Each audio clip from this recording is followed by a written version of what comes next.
Hey guys, welcome back to the channel. This is a story about what if Naruto has Night Wolf bloodline. Before I start, please support for more amazing content and do consider subscribing to my channel and share this video with your friends. This is written by Yurei King, link in the description and support writer. Let's start the video. Chapter 1, I do not own Naruto. Hope I clear up some issues for those that were confused. Anyway, on with the chapter. Konoha Shinobi Academy, a place where young children of the village went to study the art of the ninja.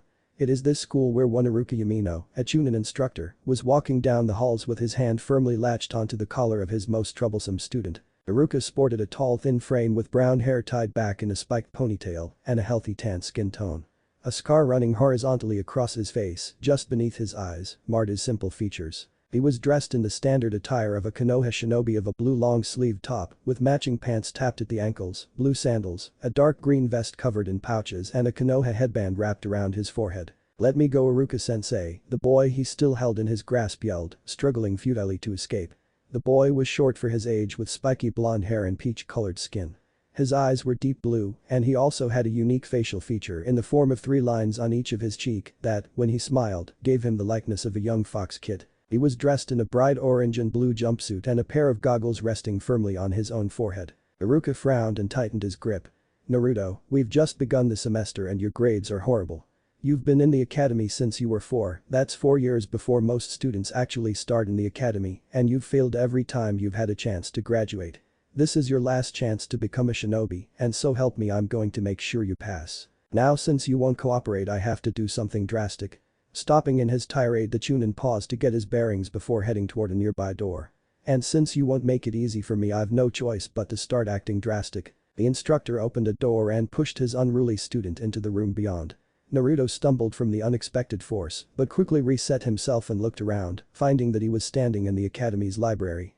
Iruka planted himself in front of the sliding door and crossed his arms, glaring down at his student. "Naruto Uzumaki," he spoke, voice heavily weighted with authority. "You will choose 4 books from this library. You will read each of those books and write a report for me. All 4 reports are to be at least 3 pages in length and you will hand them in to me before the end of the month. When the last report is handed in, you will choose 4 more and begin again. Understood?" "Come on, sensei," the blonde whined, already hating his assignment. "Understood." Naruto's head hung in defeat and he nodded. "Good, now for your first set I want you to pick at least 1 history book and 1 book detailing chakra. The other 2 are up to you." Naruto nodded again and turned to do as ordered. First he moved to the non-fiction section and found a brown book titled A Record of Clans Within Konohagakure and pulled it from the shelf. Next he moved on until he came to the next book, Chakra and the Body. A Beginner's Guide to Becoming a Shinobi. He was about to turn to search the fiction section. If he was going to read it might as well be interesting, but 2 books caught his eye. The first was a book that looked practically untouched, Clan Rights and Regulations Within the Konoha Charter. Thinking it had to do with the first book he shrugged, grabbing it as well. The other book he noticed was bound in a torn, well-used black leather cover with a thick leather strap holding it closed. Curious, the blonde pulled it from the shelf and read the title, written in white ink along the top, Ancient Legends. Beasts of Nightmares and Myth. Intrigued, Naruto slipped it onto the small pile in his other arm, giving him a grand total of 4 before finally heading back to his sensei. The Chunin looked over his selection and nodded, only slightly hesitating when he saw the Book of Old Legends, but he shrugged, what harm was there? "Alright Naruto, remember I want the first report sometime next week, okay?" he asked. "This is the last day of the week, so try and use the weekend to your advantage." He placed a hand on the boy's shoulder and knelt down to look him square in the eye. "You've got so much potential, Naruto," he said. "I want you to see it as much as I do, that's why I'm doing this. Just try for me, alright?" Naruto nodded, clutching the books tightly in his grasp, as if frightened they would fly away if he let them go. Iruka smiled and ruffled the boy's hair, earning a cry of indignation and a pout to which he responded to by chuckling. "Alright, enough talking. I'll take you home." With that he placed a hand on the boy's shoulder and used a shunshin to transport them outside the school, and another took them to Naruto's apartment nearby. They parted at the door and Naruto stepped inside, slipping off his sandals and unzipping his jacket as he made his way to the small kitchen. The books were carefully placed on the table as the blonde academy student began preparing himself a cup of instant ramen. Once he was holding the steaming noodles, he grabbed the Legends book and headed for his living room, where he plopped down on the couch and opened the book. "To the curious soul who has deemed fit to read this record, you have my thanks. In this book you will find the details of beasts that, for the most part, have long since gone extinct or faded into the background, hiding from the public eye. Make no mistake, these creatures are very much real, and I have spent the better part of my life documenting them. My curiosity does not come from a desire to slay these beasts, far from it. I am a mere scholar whose curiosity led him down a path wrought with all sorts of perils and other nasty things that made me long for a warm bed and fresh food. Nevertheless, I pushed on and this is proof of my efforts. Learn these well, young scholar, and remember what is written here. It may change your life forever. Naruto couldn't help but marvel at the words he'd read just then. He didn't realize it yet, but the book had hooked his 8-year-old mind hook, line and sinker, and now he wouldn't be able to part with it anytime soon. Practically bouncing with excitement, the blonde eagerly turned the page, unable to wait a moment longer. Chapter 1. The Vampire. One of the two most infamous characters in dark lore is the blood-sucking creature known as the vampire. A creature that prowls the night, stalking its prey before sucking them dry of the precious liquid that carries the essence of life in all living things. Unlike most monsters, the vampire can be compared to a successful mass murderer. Everything about them invites you in, their look, smell and even the way they carry themselves are like flame for moths. Possessing incredible amounts of skill and mental prowess, the only one creature considered to possibly be the vampire's equal is that of the werewolf. While the vampire does possess impressive speed and strength compared to the average human, the werewolf has it matched in stamina and pure brute force. These two are in every way the opposite of the other. Vampires rule in the sophisticated circles, hiding in plain sight. Werewolves are the epitome of basic animal instinct, however more comparisons will be made later on. Now on to the anatomy of the vampire. Page after page Naruto read, unable to set the book down. Before he'd even realized it, the sun had long since fallen and the moon was beginning to peek over the wall surrounding the village. Just as he finished reading the last page, a look of pure wonder etched into his features. The creatures described in that book had left him in awe of the power possessed by the monsters that dwelled in darkness, hidden away from the mortal world. Unable to stop a yawn, the boy stretched and decided he'd get to work on his sensei's report after a little sleep. He set the book down and made his way to his bed where he promptly passed out, his light snores buzzing from his small frame. However, within the boy, the most powerful of the 9 Bijuu, the Kyuubi, had been watching the memories of what his host had been reading. Memories of those very beasts came to him as he remembered the days before man had sought to control him and his fellow demons. He knew his host was too weak to face any of those beasts alone, but then his lips began to curl upwards as a sudden thought struck him. Each of the 9 had something special they could control. Shukaku controlled the sand and wind, for example. The Kyuubi's ability was that he had complete control of his chakra to the point he could manifest it in several ways. Perhaps it was even possible to alter the genetic code of his host's body into something more animalistic. The idea intriguing the giant creature, he set about sending a marginally larger than normal portion through his the seal that kept him at bay. Using his inherent control, he willed the chakra to merge with the boy's very DNA. Once he was sure he'd successfully controlled a single strand of the code, he separated it from the rest and began his work. The strand bent easily to his will as he twisted, pulled and bent new pieces into it. Taking what he knew from memory, the fox began to shift the code to that of a hybrid, a mixture of the more powerful creatures of lore he had encountered in his many years before captivity. A couple of hours of trial and error later and the fox looked at the first completed strand of hybrid DNA. That's the hard part done, he grumbled to himself as his lips began to curl in a vicious smirk. Now for the fun part. A pulse of chakra later and the strand was implanted into one of Naruto's many cells. He watched avidly as the cell's surface began to shift and expand before rapidly splitting and forming 2, then 4, then 8. Within minutes a swarm of mutated cells were passing through Naruto's body. This is probably going to start hurting right now. Outside the seal, Naruto bolted upright, face twisted in a grimace as a spasm of pain shot through his body. He rolled off the bed, barely able to stand as more jolts of pain hit him. What's happening? He thought. Had Naruto been able to see himself in a mirror, he would have seen his skin begin to ripple as the muscles lining his body began to twist and stretch. The back of his shirt tore open, revealing the rippling muscles expanding across his body and the outlines of his spine growing more defined. He managed to stumble out onto the balcony of his apartment and turned his gaze to the sky, his pupils fully open. He felt his senses growing stronger. He looked down and saw the individuals walking in the streets, he smelled the foods in all the restaurants lining the road and he could hear screaming. A low growl rumbled in the changing boy's chest as he gave a powerful leap from the balcony to the roof across from him. He landed on all fours and rose to his feet. At first his movements were similar to that of a drunken man, jerky, and he wavered with each step. But soon instinct began to exert itself and his steps became smoother, his stride longer. Soon he was running, powerful legs propelling him faster than he had ever gone before, and then he was jumping across rooftops, all the while drawing closer to the sound of screaming. The moon above peeked out from behind the clouds filling the night sky, shedding silver light that illuminated his body. In the pale glow, if one were watching, they would see dark red hair beginning to spread across his arms and back, and the hair on his head was beginning to grow longer and became streaked with red highlights as well. In the few minutes it took to reach the alley where the screams originated, he had reached 6 feet in height and was as broad-shouldered as an Akamichi, only with muscle, and was dressed in the torn remains of his orange pants. Naruto stopped at the edge of the roof and peered over the edge, and he immediately felt the rage take over. In the alley below, lone girl had her back pressed against a dead-end wall, watching frozen in terror as 3 men stalked ever closer. The girl was young, maybe a year older than Naruto, with silver hair that accented her matcha-colored skin. She was dressed in a white vest zipped closed over a fishnet shirt, a dark gray shirt with a slit running up to her thigh on each side to reveal the biker shorts underneath.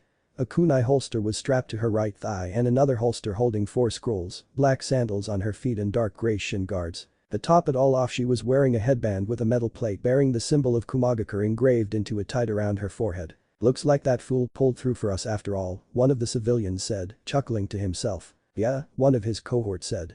"That stuff that creepy old badger gave you must be some pretty potent stuff if it's working already." He glanced at the third man, but received no response. The final man didn't speak, he only took another cautious step closer, a vicious smirk plastered on his face. He was eager to taste the fruits of the evening's efforts and disregarded any nonsense conversation to focus on his objective.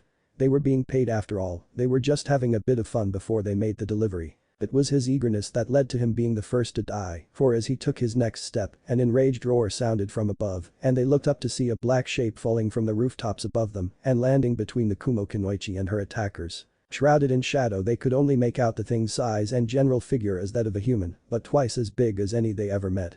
It panted with heavy breath, and they could only watch as a massive clawed hand shot out, the fingers curled into a fist and slamming into the silent man's chest. The blow forced the man's entire chest to cave in, and he was launched back to slam into a garbage dumpster.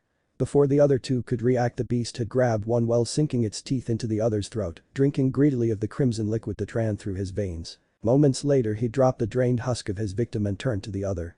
He had grabbed him by his arm and he was struggling to get free. With slow, gleeful movements, the beast's free hand snaked up and grabbed the man's head. A short pause, and then with a roar he ripped it clean off, letting both drop to the pavement. His gory work done, he turned to the girl and edged closer. Please," she whimpered, cowering in the corner as he drew near. "Please and no." The beast reached out a hand and she closed her eyes, waiting for the end. Instead of pain, she felt a gentle hand snaking around her back while the other went under her legs before lifting her up, and she found herself pressed against the hairy chest of her savior. He leaped up into the air, bouncing off the walls to reach the top, and began to shoot across the rooftops. His passenger kept her eyes squeezed shut, still terrified of what her fate might be, but when he finally stopped she opened them again. They were standing in another alley, across the street from the Kanehagakure hospital. Her savior set her down and gently nudged her forward. She hesitated and heard him turning to leave. "Wait," she called, turning around to face him. What met her gaze was that of a humanoid wolf with crimson fur, save for streaks of blonde along the back of his neck and the top of his forehead. The beast bent down and nudged her with his muzzle, urging her to go, but instead she threw her arms around his neck, hugging him tightly. "Thank you," she whispered, drawing back to look into the monster's eyes. She felt she could sink into the deep pools of ocean blue, but sadly fate would not let her. Shaking its head, the wolf gently pushed her back and leaped up, taking to the rooftops once more. She turned to leave, but paused when a new sound pierced the air. It was a howl, the lone cry of a mighty predator that had finally awoken after a long slumber. The sound sent shivers down the young woman's spine, but she suppressed it and stumbled into the front doors of the hospital, calling for help. Time skipped the next morning. Mindscape. The Kyuubi panted as it observed its host's brain activity and heaved a heavy sigh. "That cub owes me big time for this," he grumbled. "And I can't even get some sleep until I explain this whole thing." The frown turned into a smirk as he thought about the exploits of the previous evening. "Can't wait to see his reaction when he finds out just what he did last night," he said, settling down on the floor of his cell to watch the next few minutes, wishing he had some of the human snack food known as popcorn. However, his amusement would have to wait because that moment was when said host materialized right in front of him, standing the tattered remains of his orange pants and very much taller than the night before. Confused at this development, the fox remained silent as the boy looked around, obviously not understanding where he was, and then sighing. "They must have thrown me into the sewers again," he grumbled. "Not exactly," the fox answered him, his deep voice echoing through the dark hallways of the Mindscape. He rose to his feet once again and stepped forward, letting what little light there was illuminate his form. "Normally, I'd let you grovel and wallow in terror, but I've had a long night keeping your body stable, so just listen to me and I'll explain a few things, alright?" The boy nodded, words failing him at the moment. Good, now sit down and I'll begin. The Kyuubi settled down on the ground, making himself comfortable, while Naruto followed his example. Now, do you remember the book you were reading last night? He nodded. Well, due to my current circumstances I have been sealed inside of your body, do not bother asking me questions until later. I don't have much time before you wake up, so just listen. Now, I have been alive for longer than you can imagine. In that time I have come across several of the beasts listed in that book and have become very familiar with how they work. I used my unique abilities to alter your body's genetic code, and you now possess the abilities of 3 of the ancient beasts. The werewolf, the vampire and the incubus. Now, while these gifts have granted you great power, they also have some drawbacks. Are you with me so far? Naruto nodded, but it was obvious by his expression that he had a few questions. Fortunately he held his peace and waited like the fox had instructed. Now, you will be waking up soon, I can feel our connection fading already, so you must follow these instructions. First, make your way to the man you refer to as your grandfather and tell him you have awakened a new bloodline. Your senses will be enhanced to several times their normal when you wake up, so you best have the old man make something to seal them until you can train to get used to it. The boy nodded again, but the Kyuubi noticed that his body had begun to fade and growled slightly. You're about to wake up. Alright, you must never mention me to anyone.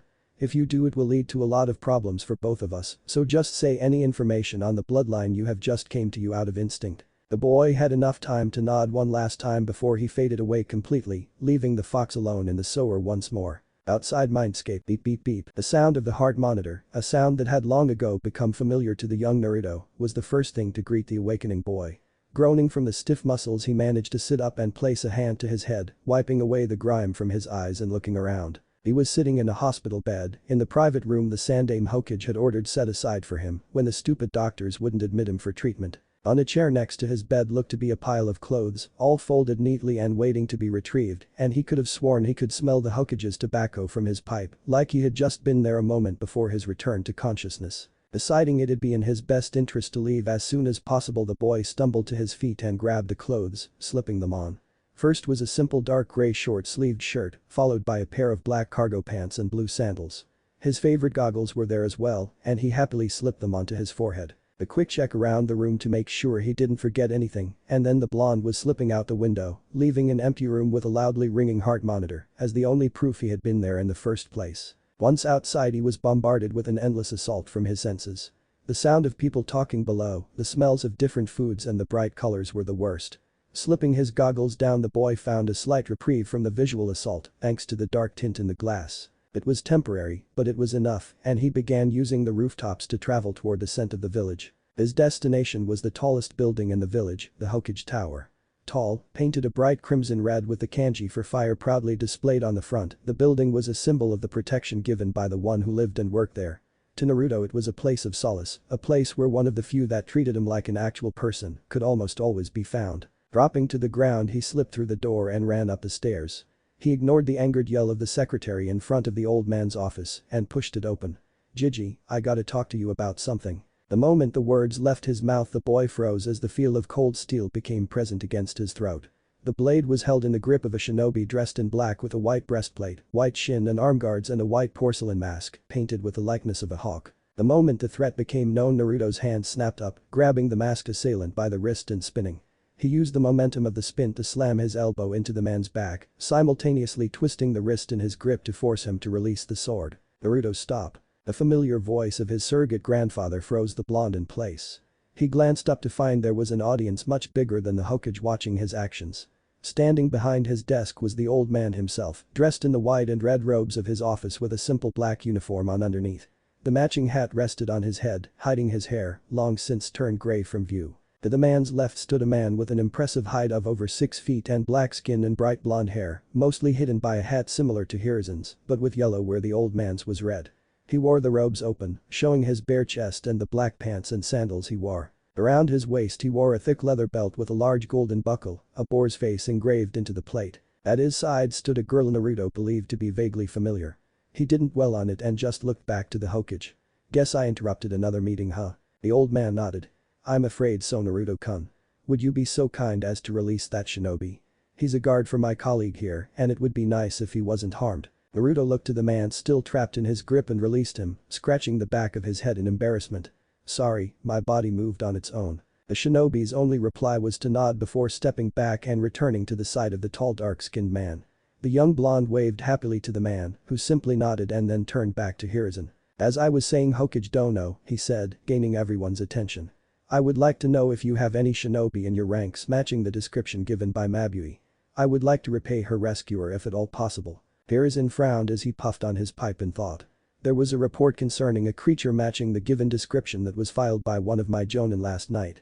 However, the events surrounding that report leave me worried." The man's eyes turned to Naruto, who had begun to shift uncomfortably from side to side like he was nervous. He dismissed it and turned back to face the tall man. The two began to talk, but neither noticed the fact that the girl was staring at Naruto with a confused expression. For some reason he just seemed so familiar. In Naruto's case, the boy was getting tired of wearing the goggles and lifted them to see if his vision had settled. This revealed his deep blue eyes to the girl, and the next thing he knew he was tackled, his head slamming painfully into the wall behind him. "It's you." The confused blonde was about to protest, but then he felt something soft press against his cheek and his mind went blank. Mabui, as the girl had been called, had pressed her cheek against the blonde's and began to rub their faces against each other. This friction caused a sensation Naruto had not expected, as it turned out his whisker-like birthmarks weren't just for show after all. The soft pleasure the friction stirred caused the blonde to close his eyes and relax into the embrace. He subconsciously pressed his cheek into hers as a soft rumble stirred in his chest, just barely distinguishable to the two men watching in amusement. "Is he purring?" the muscular man asked.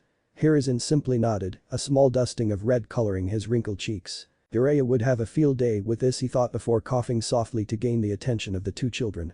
"Mabui, do you know Naruto-kun from somewhere?" The matcha-skinned girl nodded, having yet to let go of the blonde.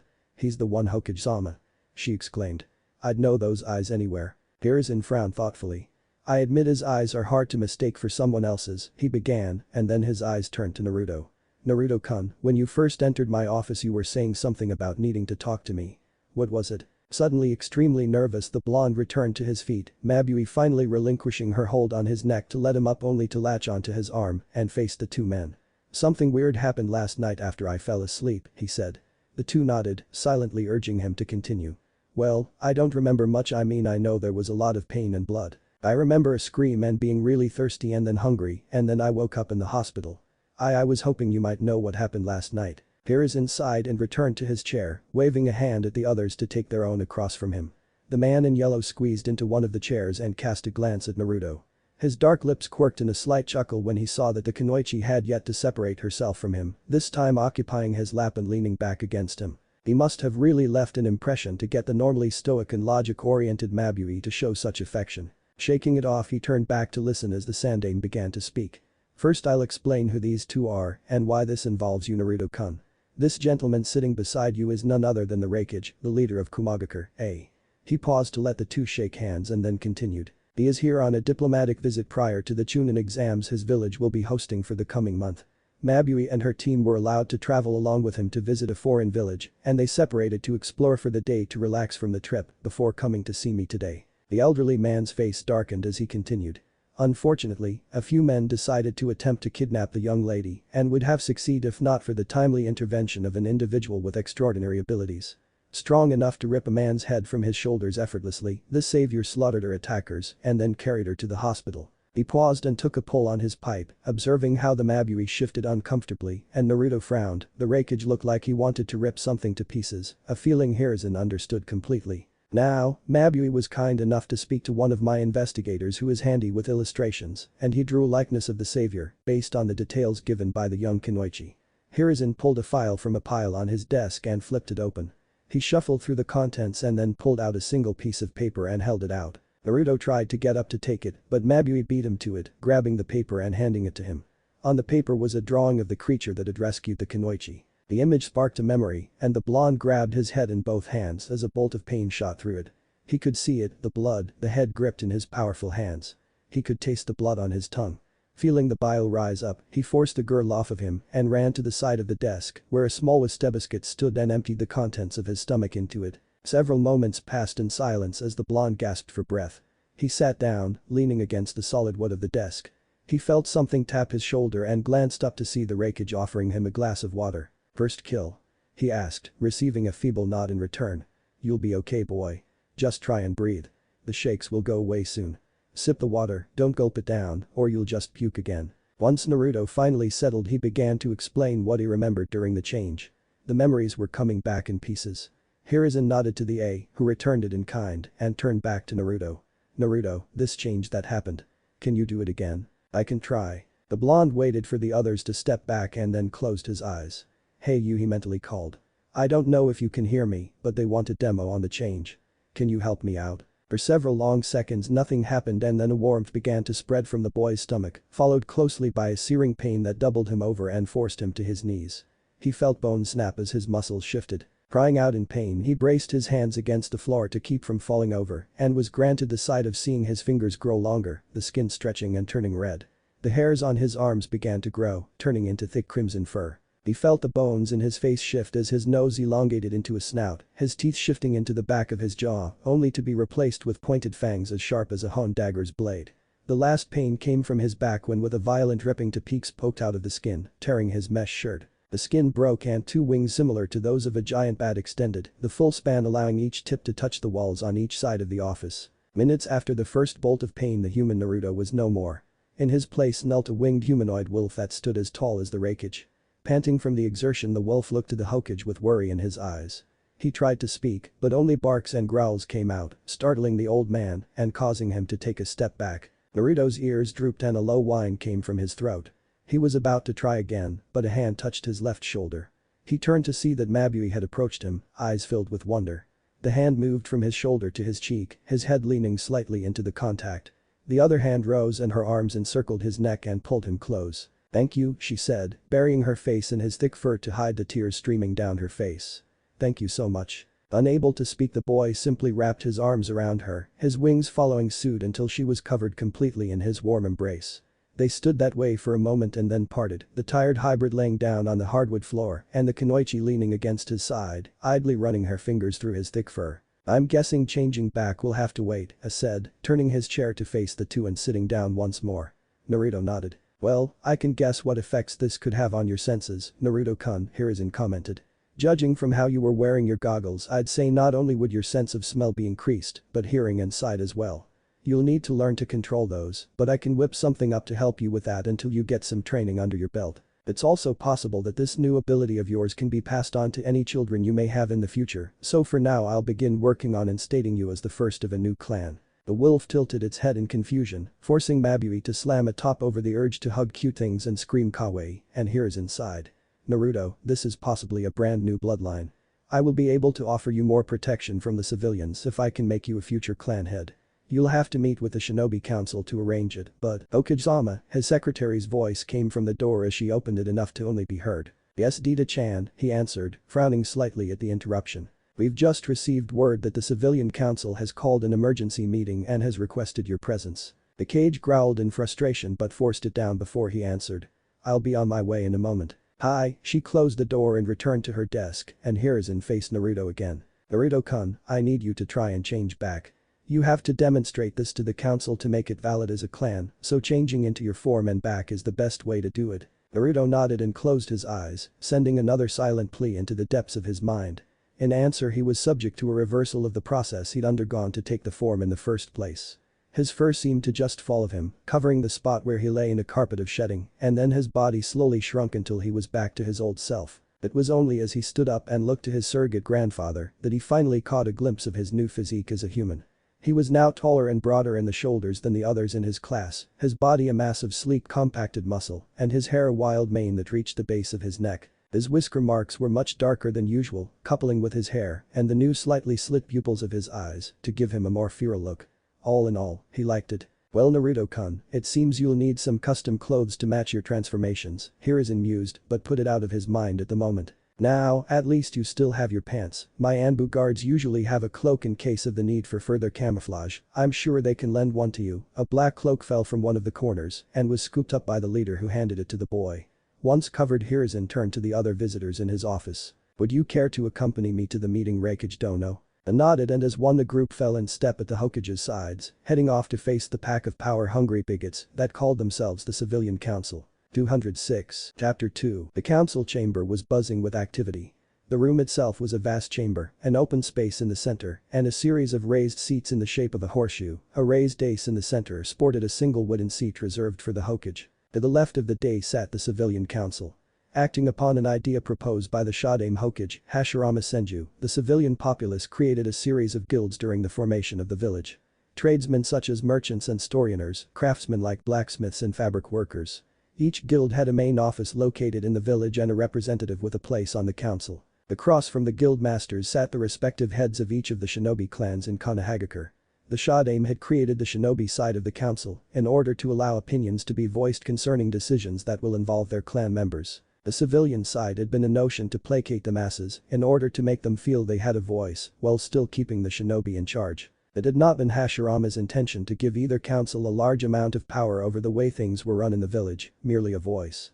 However, the civilian side had gained leverage since the death of the Yondaime, passing a series of laws prior to Hiruzen ascending to take the position once again. The laws granted them a greater say in the day-to-day process, including their own pay and exclusion from the taxes placed on them and their associates. The council members from each side were currently speaking amongst each other, sharing greetings and speaking of light matters as they waited for the meeting to get underway. All discussion ceased when the doors opened and the Sandaime stepped forward, the Yondaime Reikage at his side and two others, a girl bearing the symbol of Kumo and another dressed in a black cloak with a hood drawn up to cover their face in shadow. Hiruzen continued up to his seat while the three waited on the floor below. He paused to let his gaze travel over the room and then let himself relax fully into the seat. "Since we're all here," he stated, drawing out his pipe and lighting the cherry-flavored tobacco he was so fond of. "Why don't you tell me what is so important it called for an emergency meeting of the entire council to notify me?" The civilian council shifted slightly in their seats until one gathered enough courage to stand up. He was a tall man, dressed in the simple robes that were neither overly extravagant or modest, with long black hair, obviously well cared for by the sheen it possessed tied back out of his face in a ponytail. The way his body was built indicated that he was not one to shy away from hard work, as was fitting for the representative of the Craftsmen's Guild. "We just received word that 3 men were brutally murdered last night. There are investigations being carried out, but we thought it best to coordinate with the Shinobi Council to solve this matter quickly." Hiruzen shook his head. "There will be no need for that, Councillor Takeda," he said. "I have already been made aware of the crime that was attempted last night by the 3 men that were killed. The one to catch them in the act and bestow punishment was none other than the young man standing next to the Reikage." Takeda frowned. "Then may we ask what sort of crime was committed for this person to decided such an act of brutality was necessary?" "It's actually quite simple," said, getting their attention focused on himself. The large man crossed his arms and stared at the civilian with a cold glare. "The 3 in question were in the process of attempting to kidnap one of my genin after drugging her." He intervened. On the shinobi side, a man with dark brown hair and dressed in a grey high-collared jacket and sunglasses leaned forward slightly. "May we know the identity of this young man?" The head of the hooded figure looked up to Hiruzen, who nodded with a slight smile. He paused for a moment and then raised a hand to draw back the only thing keeping his identity hidden. It fell away to reveal the smiling face of Naruto Uzumaki, the village pariah. A great deal of the civilian council erupted in outraged shouts at the boy's presence, only Takeda and a few others remained silent as they observed him. Hiruzen's demeanor did an instant 180 and he rose to his feet, flooding the room with his chakra and killing intent. The combination quickly silenced the rabble and gave him free rein to talk once again. "Now, if you will all remain silent, I will explain my knowledge on the matter." He gave the civilians another quick glare and then began shifting through some papers that were sitting on the desk before him. As he was occupied, Naruto let his eyes wander across the room, studying the shinobi clan heads. His gaze only lingered for a moment on each one until one in particular caught his attention. It was the only woman among them. She had wild brown hair, brown eyes with a slit pupil and a perpetual feral grin. A crimson fang tattoo adorned each of her cheeks. She met his sapphire stare with her own fierce brown ones, a challenge he did not understand burning in them. A primal urge rose in him and he locked his gaze with her own, refusing to submit. He heard the conversation pick up, but he did not care, his focus was solely on the woman who seemed adamant in being his superior. The woman's smirk turned into a scowl, and Naruto matched it with one of his own, and then that rumbling growl came from his chest again. The growl seemed to have an effect on her because she arose from her seat, a dusting of pink on her cheeks and scowl curling into a snarl. She looked ready to leap down and fight him, and he was beginning to take a stance befitting his transformed self, more than his human one. His back was slightly hunched, knees bent and feet spread to provide a steady base.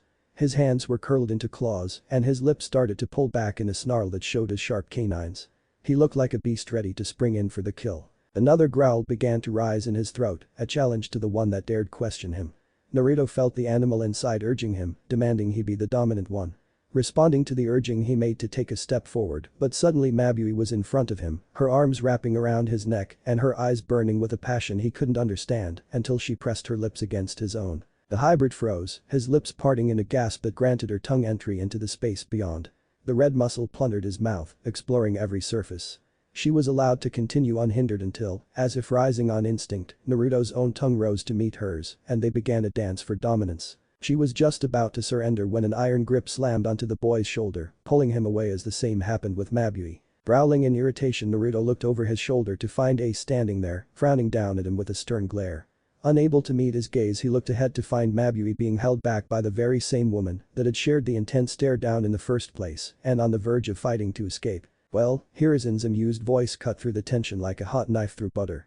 "It seems your new bloodline has some unforeseen effects on the female populace, Naruto-kun." Naruto felt his face grow extremely warm, ignoring the whispers instigated by the old man's words amongst the counselors of both sides. Across from him, Mabui froze before her matcha-colored skin turned several shades darker. Hiruzen spared them one last glance before he returned his attention to the clan head currently standing next to the Kumo Genin. "Soon. Would you please explain to the council what just occurred?" The feral-looking woman nodded. "Among the clan heads it is known that we of the Inyazuka clan share quite a bit more than just physical traits with our canine partners. One thing we share is the recognition of an alpha presence in an individual. Naruto Uzumaki possesses an incredibly advanced presence for one so young. I also detected a shockingly large output of pheromones commonly associated with a male canine attempting to attract a mate. I believe the Hokage's Kunoichi here was affected by the pheromones and alpha presence and reacted on an instinctual level.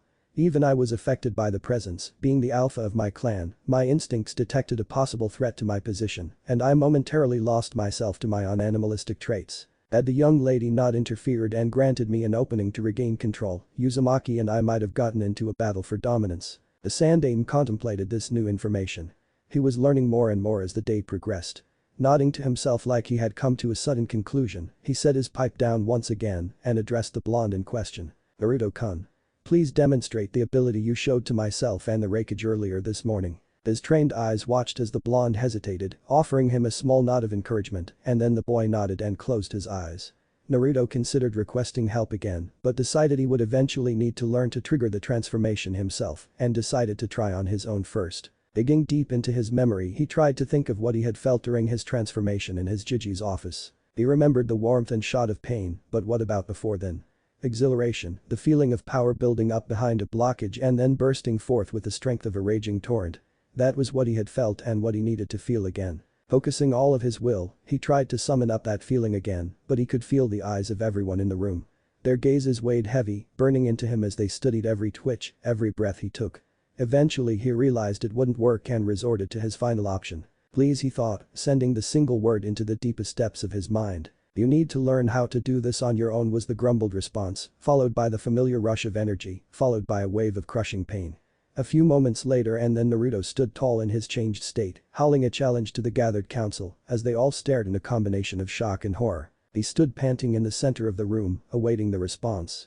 The counselors of both sides stared at the boy frozen in a mix of disbelief and fear. It was as the last echoes of his howl faded that one of the civilians managed to grow a set and stood up, pointing an accusing finger at the creature standing before them.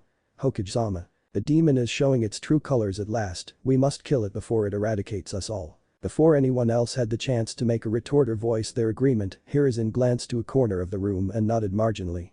Acting on his signal, an Anbu wearing the mask of a cat appeared next to the hysterical counselor and with a flick of her wrist, lopped his head off with her tanto and vanished before the resulting spray of blood could catch her. "I don't recall ever recalling my law regarding discussing that particular subject," Hiruzen said, his cold glare drifting over the remaining civilians, daring them to follow the first's example. When none took the bait, he nodded and turned to see that Naruto was beginning to change back, the cloak thankfully hiding any ripped clothing underneath. However, Naruto was not focused on any of the living in the room. No, his gaze was solely reserved for the blood that spilled across the desk of the executed civilian. The aged Hokage's brow furrowed. The form Naruto took was that of a werewolf. He had read enough novels in his youth to recognize such a creature, but those wings were of another species, and that look in his eyes wasn't one of fear, but of hunger. "Oh no," he thought, rising from his seat just as the blonde took a step towards the stands. A sudden thought entered his mind and acting on instinct honed by years of experience that warned him of something bad about to happen, he spoke. Naruto-kun, you're probably tired from the demonstration. Why don't I have one of my Anbu escort you to someplace you can eat and rest? Naruto swallowed nervously and looked back to Hiruzen with a small nod, not trusting his voice at the moment. The man returned the gesture and waved his hand, the very Anbu that had slain the counselor appearing kneeling next to the newborn hybrid. Nico, take Naruto to get some food, he ordered, but then he seemed to have a sudden thought. Also, would you kindly take him to purchase some new clothes? Something loose and elastic would be preferable given his transformations. Oh, and you can make a stop to change into your civilian attire, should you wish to do so. Nico nodded and placed a hand on Naruto's shoulder before performing a quick shunshin, leaving the Hokage and Raikage to explain what had occurred. Naruto and Nico reappeared on a rooftop across the street from the Hokage tower. As soon as the Anbu released her hold on his shoulder, the blonde turned to observe his escort. She was taller than him, his new physical appearance had granted him an increase in height to be the tallest of his class, but even then he was standing a few inches below 5 feet, he was only 8 after all. Still, if his new height was any indication, the boy would most likely end up being quite tall in the coming years. Her armor hugged her figure, outlining her generous figure, and her hair was long and colored an eye-catching dark purple. He wished he could see her face, but her mask prevented that from happening at all. So Nico-san, Naruto said. Would you like to split up for a bit so we can change clothes, or do you plan to stay in the Anbu jetted? I would appreciate the chance to walk around without the mask, Uzumaki-san, she answered. Might I suggest we part ways and meet on the roof of your apartment complex? Sounds good to me, he agreed. But could you not call me by my family name? It makes me feel old. As you wish, Naruto-san, she said before disappearing via another shunshin. Naruto sighed and took off for his own apartment, his cloak billowing slightly in the wind of his movement. As he moved, he had a thought and sent a small inquiry into his mind. Would you be explaining any of this to me soon? In time, the voice responded. For now, however, you must let me rest. The process of maintaining your genetic stability during the bonding of the new genes to your cells took a lot of concentration and chakra on my part. Naruto nodded. Fine. Have a good nap. I intend to, do try not to get us killed while I'm asleep. The blonde jumped down to land on his balcony and stepped into the apartment, throwing off his cloak to reveal his bare torso and the tattered remains of his pants. Before he had taken even 2 steps into the living room, the boy was assaulted by the gut-wrenching aroma that was born from a combination of dirty laundry, weak old dishes, and mold amplified by his enhanced senses. Forcing back a gag, the boy ran to throw open all the windows in his humble abode and began cleaning as fast as he could. Cleaning in this moment being throwing everything into plastic bags and throwing them into the dumpster that was conveniently placed directly below his balcony. The source of the stench mostly gone, the hybrid threw open his closet and began to dig through his remaining clean clothes to try and find something that would fit him. After digging through several spare jumpsuits, Naruto was finally rewarded for his efforts when he found a box that contained one of his only sets of large clothes. It was simple, a sleeveless black shirt with a red spiral, green and black camouflage cargo pants, and a dark gray zip-up hooded sweatshirt. They had been a gift from Hiruzen for one of his birthdays. You'll be a big boy someday, he'd said. You'd best have some clothes that will fit you when you do. Saying a silent prayer of thanks, Naruto slipped the clothes on, followed quickly by his goggles, and turned to leave via the front door. He made sure to lock it and then headed for the stairs leading to the roof, slipping his hood up to try and muffle some of the sounds and block a little more light as he did so. It wouldn't offer much protection, but it was the best he could do at such short notice. Naruto stepped onto the roof to find a woman with easily recognizable purple hair waiting for him. She had changed out of her armor and was now dressed in a simple burgundy top and jonin style, dark blue pants with the common black sandals worn by Anbu, a sword with a purple wrapped handle, and grey pommel slung across her back with the hilt over her right shoulder. Her mask was gone, revealing a face set with ivory skin, soft brown eyes, and a small hint of red lipstick on her full plump lips. Nico-san? He asked. While off duty you may call me Yugao, the woman answered politely. Well, Yugao-san, shall we get going? Where would you like to go first? Would you like to grab some food, or does some new clothing sound more appealing? Naruto thought for a moment before answering. It's probably a good idea if I get some new clothes. Hopefully I can find something to help with my senses. What do you mean? Ever since I woke up in the hospital my nose, ears and eyes seem to have gotten a lot stronger, he explained as they began to walk toward the edge of the roof. To be honest, it's giving me one hell of a headache. Yugao nodded. I can understand that somewhat, she said. We Anbu train to enhance our senses with chakra. Not anywhere near the same level as you or the Inuzuka have it naturally, but we still train to adjust to it. So, clothing first. Yes please. A shunshin later and they were standing in front of the favorite shop of shinobi of all ranks. The store was unassuming and plain on the outside. The display window held only a few swords and basic shinobi tools as well. A simple wooden sign hung above the door with the words, "Shinobi Supply" written on it in silver paint. "Looks can be deceiving, Naruto-san," Yugao commented when she saw the blonde examining the outside of the building. She stepped forward and opened the door, slipping through and holding it open for her charge that followed right on her heels. The moment he stepped through, a woman stepped through a doorway leading into another room. "Hello Yugao," she said, stepping forward to greet her customers. "It's been some time since you came here." The woman stood on equal height with Yugao. Her hair was colored a dark blue and tied back in a braid that reached the center of her back, leaving her face unblocked to reveal her dark brown eyes. She was dressed in a Chinese dress with a slit down one side that showed off her supple legs and was colored emerald green. "It's good to see you again, Kasumi," the kunoichi returned the greeting, hugging her friend with a warm smile. "Likewise, my friend, now what brings you to my humble store today?" "New clothes for this one," Yugao answered, jabbing a thumb over her shoulder at Naruto. "Kid woke up a new bloodline that gives him one hell of a growth spurt when he activates it, need something stretchy and loose." Kasumi's small smile suddenly widened as she looked Naruto over. "I'm sure we can arrange a little something, care to help select a few things?" The poor blonde felt a sudden sense of foreboding as Yugao's soft smile turned into a smirk. He was beginning to consider making a run for it when another voice distracted him. "Mother, I've finished stocking the shelves like you asked, anything else you need help with?" "Actually there is Tenten," Kasumi said, her smile sending new chills running down Naruto's spine. "Could you help us pick out a new set of clothes for this young man?" The origin of the voice revealed itself when a girl, a year older than Naruto by the looks of it, stepped from the same room as Kasumi. She had brown hair tied up in a pair of matching buns, with a slight fringe hanging just above her chocolate brown eyes and slightly rounded face. She was dressed in a sleeveless pink Chinese blouse with red buttons, dark green pants tapped at the ankles and blue sandals. She regarded the sweating Naruto with a critical eye before offering any sort of response. "Guidelines? Mostly loose, able to stretch to accommodate growth." Kasumi paused and looked to her friend. "Anything else?" "Go with a bit of a dark theme," Yugao said. "His transformation is pretty intimidating, so it could be useful to have a bit of darkness to his look when he changes." "Transformation," Tenten said, a single eyebrow raised in question. "Well Naruto-san, do you think you could change one more time?" The blonde shook his head. "Sorry Yugao-san, but I've changed twice today and it takes a lot out of me. I don't think I can do it again right now." Yugao nodded in understanding. "No matter, I think we've given these two enough to work some magic, right girls?" "Oh, you've given us plenty," Kasumi said, turning to walk into the back. "Tenten, bring our new Bloodline customer to the clothing section." The girl shot forward, grabbing Naruto's wrist in an iron grip and pulled him through the door into a room filled with racks of clothing. A cold sweat broke out across the boy's brow at the sight of the three women surrounding him, hungry grins on their faces. His self-preservation instincts kicking in, the blonde bolted for the door, ignoring their cries of outrage. He was out the door in seconds, breathing the fresh air of freedom until a hand snapped out, dragging him back into the dark confines of the store, where for the next several hours he was subjected to what amounted to being made into a dress-up doll, as the kunoichi and shopkeeper tried out different combinations of clothing. His torture finally ceased when they settled on what they called the perfect combination.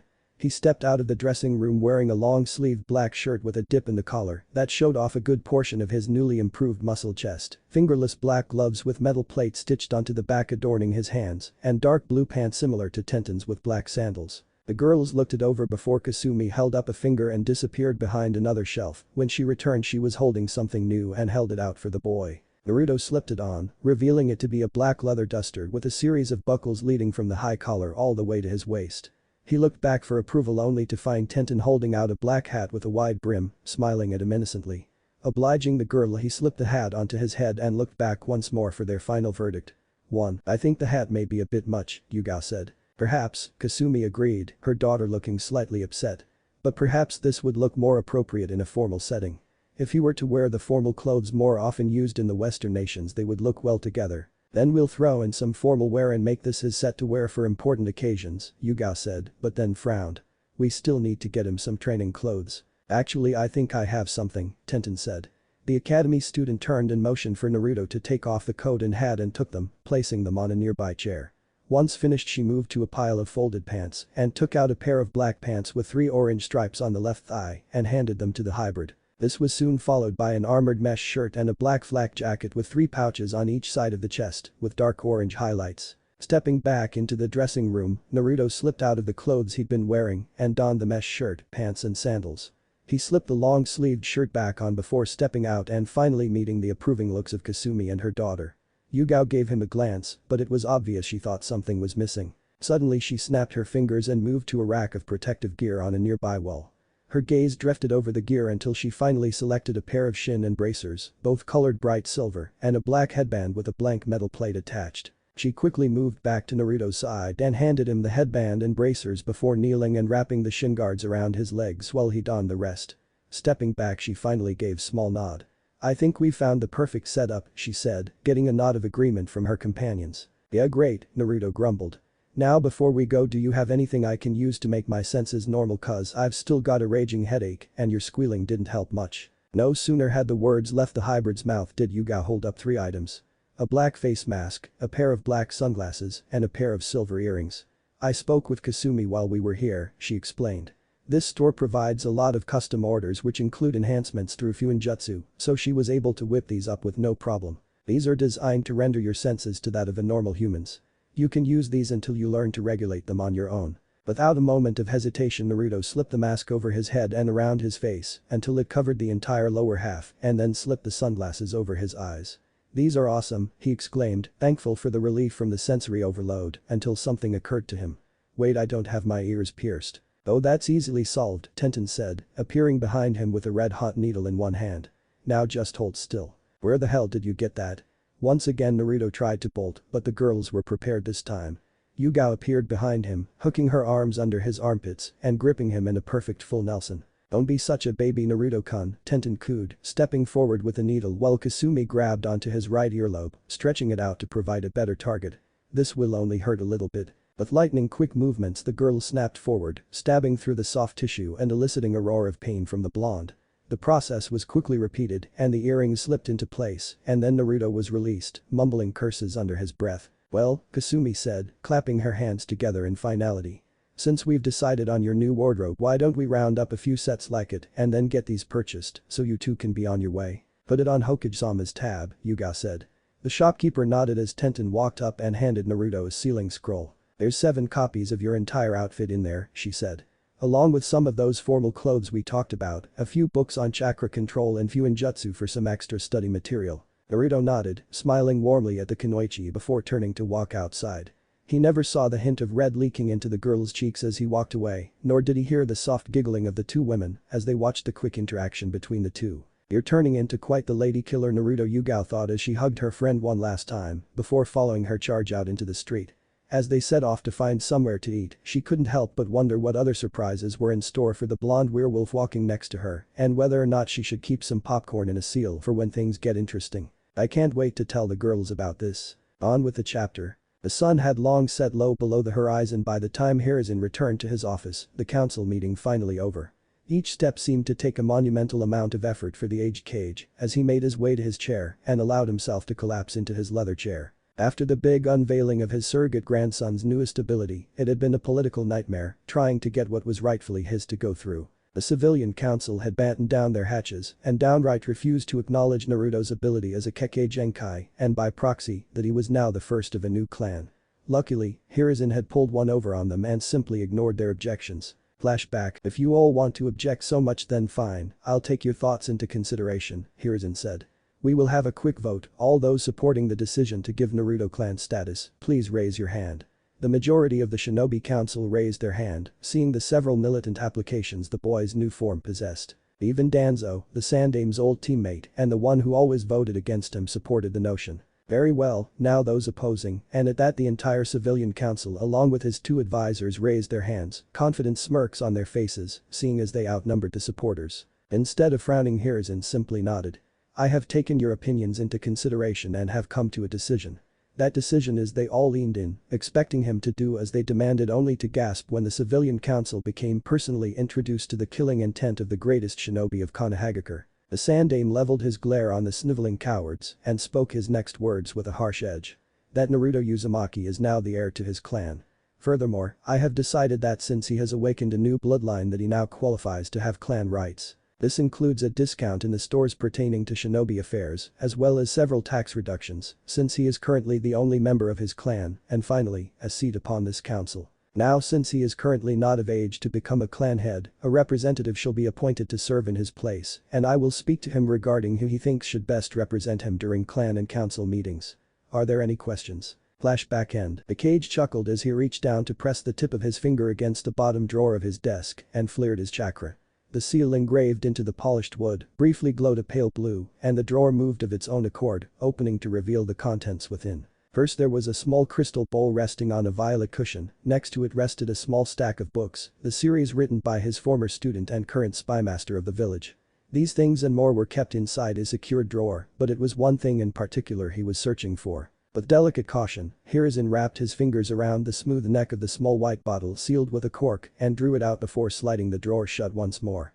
With a pleased grin, he pulled out the cork, placed the opening against his lips, and relished in the burning sensation of the chilled sake that poured down his throat. You know that's bad for you, right? The sake that was once pleasantly descending toward his gullet was launched across the room, staining the wall and burning the Cage's nose. Spinning around, Hiruzen found Naruto himself perched on his windowsill, his smirk evident even when he wore his new face mask. "How was your day, Naruto-kun?" he asked, wiping the last drips of the alcohol from his face. He saw Naruto shiver before jumping down and walking around to stand in front of his desk. "That bad, huh? They used me as a dress-up doll, Gigi," he said, crossing his arms, and Hiruzen swore he could practically feel the pout he was sporting underneath that mask. He chuckled slightly and replaced his bottle of sake while pulling out his pipe. "My sympathies," he said, lighting the tobacco with a small flare of Kaiten chakra and cheerily inhaling the cherry-flavored smoke. "I've been in your shoes before." His wife Bawako used to do the same to him in their younger years. Even during the wars, she would still take the time to make sure they both looked their best whenever possible. A pang of sorrow touched his heart, but he refused to let it show on his face. How he missed her and how she would always bring a peaceful presence to whatever situation they were in. The man was shaken from his moment of reflection when a knock sounded on the wooden door to his office. "Yes. Hokage-sama, Tsu Minyazuka is requesting to see you." "Yes, you may send her in just a moment, I just want to finish something quickly." "Hi." Dita closed the door and Hiruzen addressed Naruto again. "Naruto, before we meet with Tsume I must ask you to do something." "What do you need, Gigi?" "When you were attempting to stare her down during the meeting, did you feel an urge to make her submit to you?" The hybrid paused, uncertainty apparent in his expression, but then a hint of wariness was glimpsed. It felt like she was challenging me. When I met her glare all I could think of was not admitting defeat. And if she had attempted to engage you in a fight would you have responded in kind?" At Naruto's nod, the Cage felt a heavy weight settle on his shoulders as he prepared to ask his next question. "Naruto-kun, I want you to be completely honest with me when you answer this question. When Nico slew the counselor, I noticed you were staring at the blood. Did another urge begin to compel you into action?" I felt thirsty." The boy began to shift on his feet as if preparing to bolt should something happen. "My throat was all dry and I wanted to." "You wanted to what?" "I wanted to de-drink it. A thirst for blood, pheromones that attract females, the body of a werewolf and those wings on his back," Hiruzen thought to himself, a thoughtful crease in his brow as he smoked his pipe. "Vampire, werewolf and something else. Just what have you discovered, Naruto-kun?" "Naruto-kun," he said, the boy didn't raise his head. "Naruto-kun, look at me. Whatever you may be thinking, I will tell you right now that you are not a monster. You have a gift, a powerful gift with which you can protect not only yourself but those you care about as well. Now, I am going to arrange for someone to help you learn to control these powers and new instincts you have, but you must promise me something." "What?" "That no matter what happens you will stay you. Do not let anyone change who you are as a person, do you understand?" Naruto nodded and Hiruzen smiled, letting his hand rest on the boy's head before facing the door. "Dita," he called. "You may send Tsume in now." A moment later, the door opened and the matriarch of the Inyazuka clan stepped into his office, bowing slightly in respect. "You requested to see me, Hokage-sama," she said. "I did, but haven't I told you formalities are not required when we are alone, Tsume?" "We are not alone, Hokage-sama," she answered, but was surprised when Hiruzen simply chuckled. "Naruto-kun always refer to me as his Gigi," he said. "Do you really think he'll care what you call me?" "I guess you got a point, old fart." The matriarch's entire demeanor changed and she offered a wild grin to the blonde hybrid. "You got quite a presence for such a young pup. You better get that under control if you want to survive the academy." "What a coincidence that you would say such a thing, Tsume-chan." Hiruzen smirked as he saw the curious expressions on both of his guests' faces. The Inyazuka are well known for their control of their more animalistic traits, including, as you called, the alpha presence. "The reason I called you here was to request that you arrange for someone from your clan to train Naruto in controlling his alpha abilities." Tsume frowned and thought as she observed the boy. It was apparent that he was hopeful she would agree, but she could also see him preparing for disappointment. An experienced shinobi and a worthy politician learned quickly to become adept at reading the emotions of those they consorted with, and Tsume was both. Even with a mask it was easy to tell what Naruto was thinking. "Well, I can't train him at the compound," she said. His alpha instincts are all but guaranteed to make life hell for my clan if he stays there. If you got somewhere I can train him far away from the populace, then I can't see why not. Still, it would have to be on the weekends. The pup still has the academy and I've got my own duties. Hiruzen smiled as he saw Naruto's eyes light up with excitement. I understand and I believe I have the perfect place, Tsum-chan, he said as he once again opened the bottom drawer and retrieved the crystal ball held within. As most shinobi are aware, my former master, the Shodaime Hokage, was the creator of Training Ground 44. However, what is not common knowledge is that deep in the heart of the forest, there is a special compound grown from the trees. The ball began to glow as an image slowly became visible. The hybrid and matriarch were shown a housing complex that looked like it was sprouting out of the very trees it was built on. The small glimpse they were granted through the limited view of the crystal was still large enough to show that the complex easily spanned across 5 of the massive trees, and it seemed to continue on a lot further. The heart of the forest is the most dangerous area, Hiruzen explained. Hashirama-sensei established that complex as a personal training area for the Senju clan, as a place for future members to hone their skills outside of spying eyes. No one has used it since his granddaughter, Tsunade, left the village. So I can train there? Naruto asked. Hiruzen chuckled. You can do more than train there, Naruto-kun, he said. You can live there. For now anyway, I'm arranging for a clan compound to be established in your name within the village, but since the Senju clan will not likely be returning, I will establish this area as the personal training ground as the Uzumaki clan's property. When your children and their children unlock their bloodline traits, they can be taken there to live and learn to control their animal aspects. That spot will be pretty much perfect, old man, Tsum said. Now the only problem is getting there. Oh, you needn't worry about that. I have that already taken care of. Tenzo. At the man's call an Anbu member appeared. Dressed in the official armor of the Black Operations Division, he too wore a mask that carried a likeness to that of a cat. This is one of my most trusted officers, and he knows of a way to the compound that is less dangerous than the usual routes. He will be your guide. I suggest that you have Naruto pack for several weeks. Since he's staying there he might as well have his belongings with him. Is that all, Hokage-sama? Tsum asked. When Hiruzen simply nodded, the Inyazuka matriarch turned to Naruto and began listing instructions. Alright pup, listen carefully. Pack all the food, clothes and anything important to you and meet me on the roof of your apartment complex in 2 hours. Understood? Hi. Naruto offered a quick mock salute and charged out the window, eager to begin his training. Tsum and Tenzo both offered a respectful bow to the cage before leaving as well. Hiruzen chuckled slightly and took another draw on his pipe. Inu. Nico. I know you both have something to say, so please come out. Like Tenzo before them, Yugao and another Anbu with a shock of pure white, gravity-defying hair, appeared kneeling before the village leader. Inu, what is it you wish to say? Okage-sama, I wish to volunteer to become the representative of the Uzumaki clan until Naruto is old enough to take the position. The old man sighed. I had a feeling you would say that, Inu, and I understand what reasoning you would use to support this, but I'm afraid I cannot allow that to happen.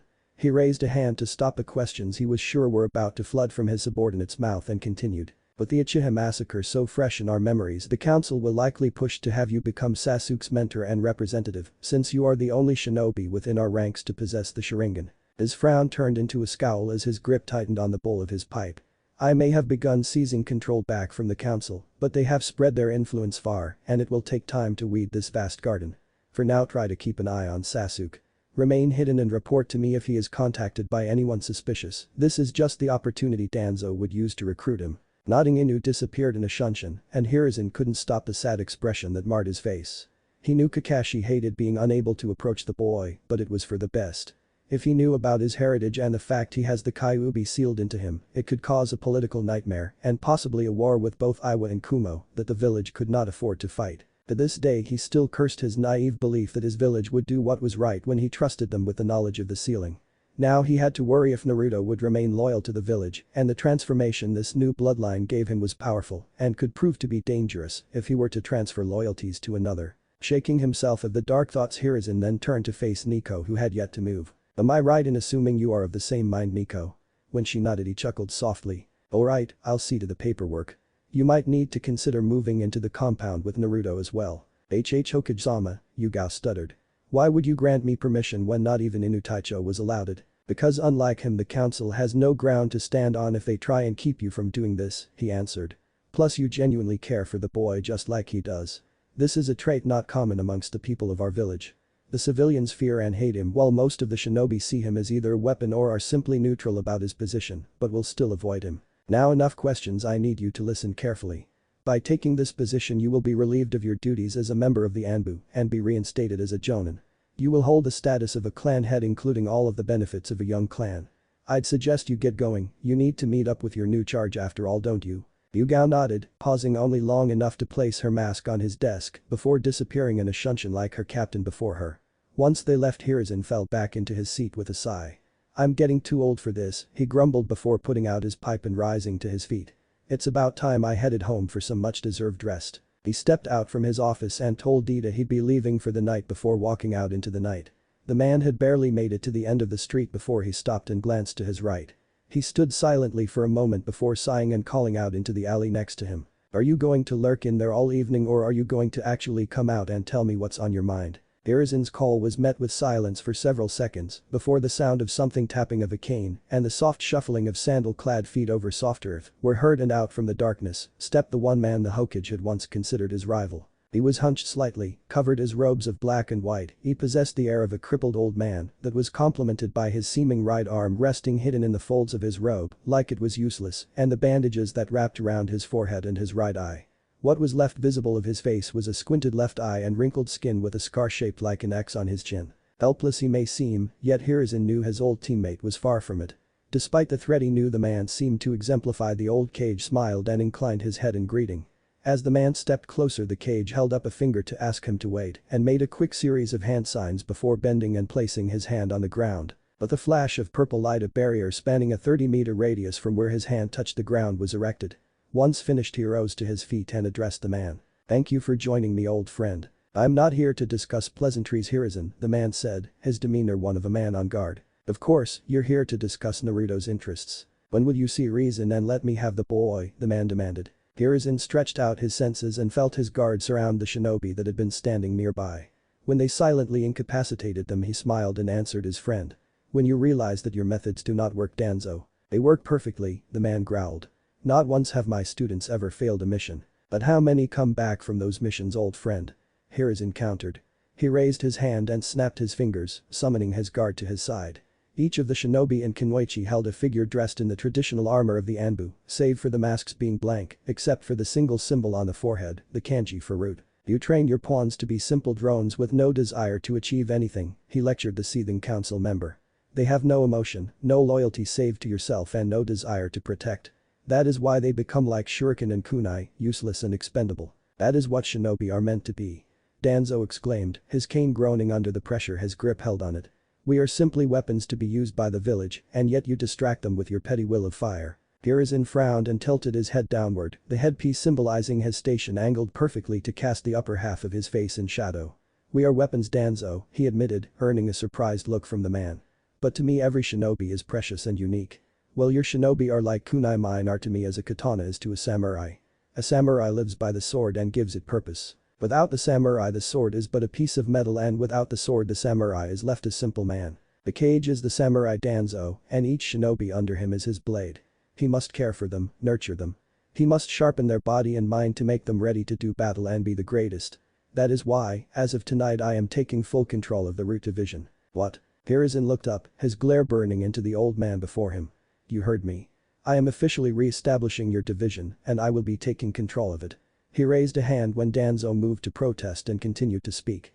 I will not take you from the position of leader, he explained. After all, I am running the village and will have no time to worry about such things, but I want you to change your methods. And what would you have me do?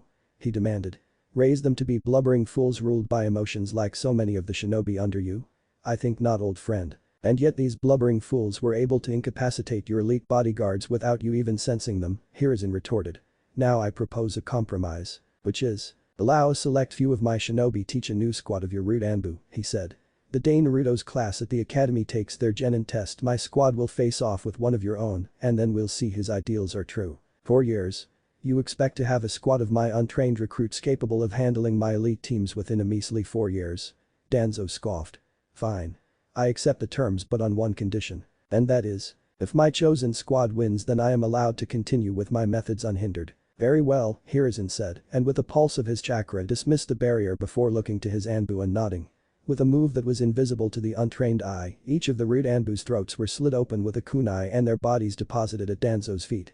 Don't look at me like that, Danzo, he said. You trained them to be loyal only to you, and they are part of an organization I ordered to be shut down. I am within rights to have you executed for treason just simply by their existence alone." As the cage turned and walked away, his old rival watched him disappear with a small frown on his face. He had not seen this side of Hiruzen in quite some time.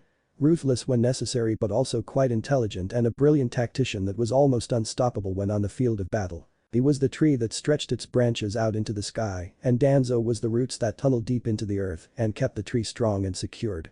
That was how he had always seen it, but now he wasn't so sure. What he had thought of Hiruzen was true, but after the display he'd just seen, the council member was starting to doubt his own role in the theory. Perhaps the roots are not as strong as they seemed before, he thought before casting the thought away and turning to walk back into the shadows. He would send a team back for the bodies of his subordinates as soon as he returned to Root, but for now he had a match to plan, and this time he did not intend to be left grasping the short end of the stick. On with the chapter. Hiruzen stood at his window, staring out at the village he had been charged with by his sensei, the Nidaime Hokage, to lead and protect. He had let his grasp slacken in his old age, he was well aware of that. But he had also finally taken the steps to remedy that, and it all started with his challenge to Danzo. Still, that left the academy. With some of the changes made during his period of mourning of the death of his successor and the pause before Hiri took his former position, the civilian council had managed to get their hands on the puppet strings of the establishment, claiming that because the students were not yet shinobi, they were in fact still civilians and therefore did not fall under the jurisdiction of the shinobi council. He would think of a loophole to exploit to remedy that later. Right now he had to think about what he could do to prove to Danzo once and for all that the will of fire is the true way. Short of taking the children under his wing like he did his first students, he couldn't think of anything at the moment. Besides, he thought to himself, I couldn't do such a thing now. I'll be far too busy retaking control and riding the political rollercoaster to be a good teacher. No, perhaps I could assign a mentor. That was when his brain all but shut down for a moment. A mentor. His puzzled frown slowly began to stretch until it formed a massive grin. That just might work. Spinning around, he snapped his fingers, summoning one of his Anbu to his side. Relay this message to Jonin Commander Shikaku Nara, the Anbu commander, and Ibiki Marino from the Torture and Interrogation Division, he ordered. Tell them I require their assistance with a certain matter immediately. After that, I want you to order Anbu operative codename Inu, Might Guy and Asuma Sarutobi to wait in the lobby outside to receive a new mission after I'm done with the first meeting. The Anbu nodded and immediately left to carry out his orders. Once he was gone, Hiruzen immediately sat down at his desk and pulled out a scroll and ink brush. Dipping the tip carefully into the ink pot, he began writing with an intense vigor. Some few hours later, a knock sounded on his door, to which he called for whoever was on the other side to enter. Through the door stepped a shinobi clad in the traditional armor of the Anbu, with the main difference being the mask that covered his face. Instead of a design that resembled an animal, his mask was simply marked with the spiraled leaf of Konohagakure. You summoned me, Hokage-sama, he said, his voice set in a rigid monotone. I did, Commander, but first we will await the arrival of the others before we begin the discussion. I'd hate to repeat myself. The Anbu commander nodded and simply took a standing position in front of the right corner of the desk, feet shoulder-width apart and hands firmly clasped behind his back. Fortunately, it did not take as long as either of them anticipated. They were soon joined by the remaining people the Hokage had sent for. Seeing everyone there, Hiruzen cleared his throat and set his pipe down. Everyone, I must begin what I've called you here to discuss by first giving you an apology, he said. I am deeply and truly sorry that I have allowed the role of the Hokage to be resorted to little more than a figurehead with such limited power. I am sorry that the council has been allowed to act as freely as it has been, and I am sorry that it is only now that I come to realize just how old I have become. He paused to let the word sink in, taking note of the frowns on the two whose faces were visible before continuing. Still, it will be some time before I choose a successor, and before I do even that I should probably do some house cleaning before I hand this job over to someone else. With that said, I want to begin a special series of meetings. These meetings will outline our strategy for bringing our village back to top condition. He locked his fingers together in front of his face, features schooled into a stern expression. I have called you all here to tap into your various areas of expertise. Now then, I believe the process should begin at the beginning of a shinobi's career. Thus I want to establish a way to work around the civilian council and their claim over the establishment. I have a suggestion, but before I voice it, I want to hear what the rest of you have to say. The man just stared at him for a moment. It had been a long time since Hiruzen had acted this way, and they were not ashamed to admit that this was a blessing. The professor had found himself again, and now things were going to get a whole lot better. The first to speak was a slim man dressed in an open gray short-sleeved jacket over a mesh shirt and black shinobi pants with blue sandals, and the only member choosing to sit during the meeting. Well, the first order of business would be to find a way to transfer the jurisdiction over to the shinobi side, he said. He raised his hand to his chin and hummed in thought. I would recommend an order stating that any potential student hoping to enlist into the academy is considered a shinobi in training and thus a member of the shinobi forces.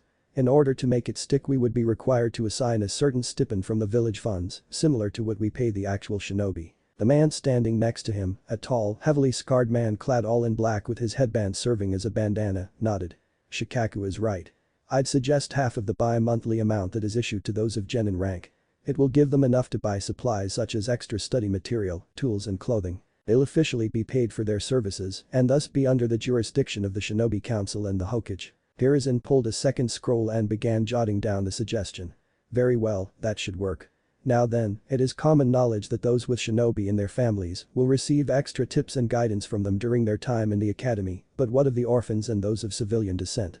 He picked up the first scroll. This is an idea that struck me while I was out for a walk and is part of the reason I decided to start this in the first place. Academy Student Mentorship Program. All Academy students are eligible for any shinobi bearing the rank of Takebetsu Jonin or higher to become their mentor. Conditions for mentorship include all shinobi wishing to register as a mentor must bring the student of choice to meet with the Hokage to be given the final word. Should an academy student request a mentor, the Hokage will assign a shinobi skilled in the interests of the student to help them develop. Should a shinobi be interested in mentoring a member of a clan, they must have the permission of the head of that clan before meeting with the Hokage. Should more than one shinobi be interested in mentoring one student, the Hokage will notify each requesting shinobi of the others interested in taking the position. The shinobi must then meet with each other and decide on a training schedule. Any shinobi that takes on the role of a mentor will still be required to serve missions for the village when required. A student being mentored is not exempt from any classes or assignments issued by the teachers in the academy. Finished reading, he placed the scroll down and looked to the gathered men to determine their reactions.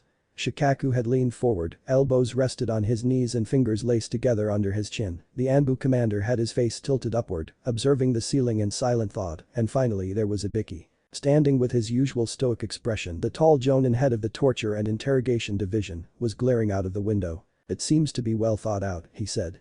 Hiruzen nodded but remained silent, sensing the but in that statement. However, you should add a clause that allows only you to finalize the approval for a mentor. This is exactly the kind of thing the council would try and usurp control over. Shikaku nodded. I would also suggest something to limit the demands of a certain Uchiha who aspires to avenge his clan. The council caters to him, you'll need to have some sort of buffer to keep him held back. I would also suggest you allow way for the shinobi that is requested by a student to have a way to deny the action, the Anbu commander stated, now looking back to his commander-in-chief. There are some who do not prefer to teach. Each of the conspirators pictured a certain white-haired Anbu, but chose not to voice their thoughts. Instead, Hiruzen simply took note of the suggestions. The group spent the next few hours hammering out more bugs in the Hokage's first move to take back control.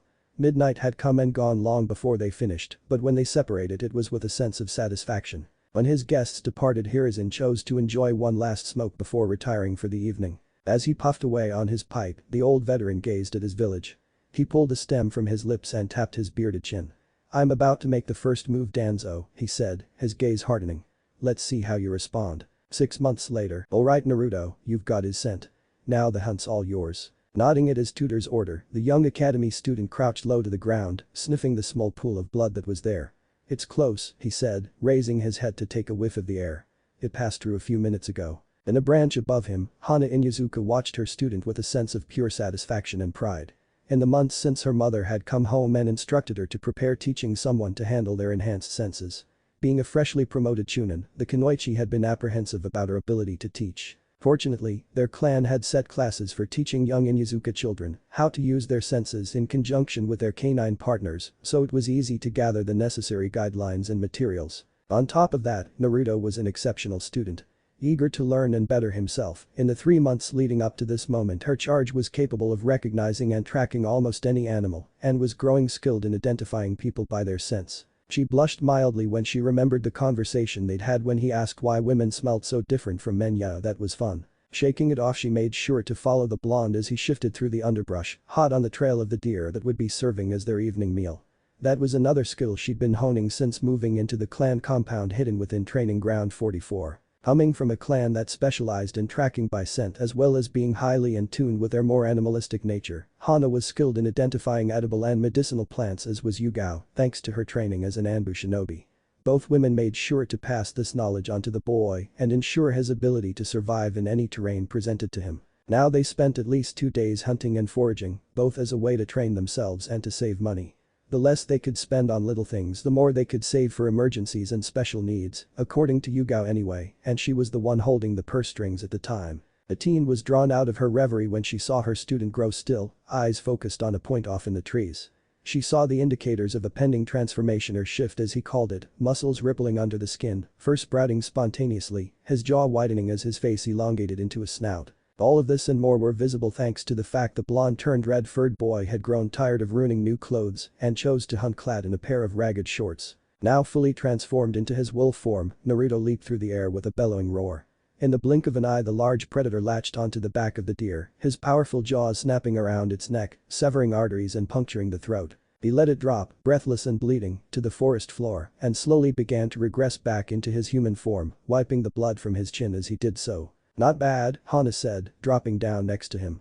"Looks like we got our dinner for the next few days. Let's get it back and clean it before you get to your classes." "Got it, Ni-chan," he said, slinging the bloody deer over one shoulder and following the woman back to the compound. An hour later Naruto was in bathroom, cleaning the blood from his body in preparation for the day at the academy. Knowing he was short on time, the hybrid slipped out of the shower and into his bedroom, toweling himself off before reaching for his clothes. Since receiving his first set of new clothes, the only difference was the discarding of his mesh shirt and replacing it with a simple sleeveless tank top. Now fully clothed, Naruto stepped out of his room and into the kitchen, where his nose was struck with the pleasant aroma of freshly cooked pancakes. Standing at the stove was the woman acting as his mother figure, Yugao. The former Anbu had taken to her new role with gusto. She'd squashed his more rough manners in an attempt to make him more socially acceptable. His instincts still led to issues, but she'd been hammering the need for restraint into him from the beginning, sometimes literally. Yugao turned from her work, smiling as she hugged the blonde hybrid and kissed his forehead. "You have a good hunt, Naruto-kun." "Yup.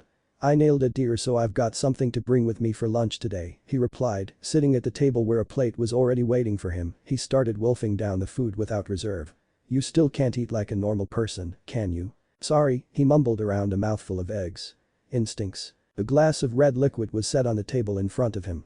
"Well, you better handle this part of your instincts too," she said, slightly chuckling when she saw the frown her son was presenting. "I know the blood still gets to you, but it's necessary. Remember what happened last time?" For a moment the boy's frown grew deeper at the reminder. He was only lucky he'd lost control in the middle of the prison. He shuddered to think what would happen if he'd been in the village proper. Still, the reminder served its purpose and he drank the blood, still attempting to ignore how good such a thing tasted. "You should be used to it by now," the Kyuubi's voice chided him. "After all, you're not entirely human anymore, are you?" Choosing not to respond, he set the glass down, finished his food, kissed Yugao on the cheek and rushed out the door, jumping immediately into the branches surrounding his compound and heading for the village. "So are you punishing me again?"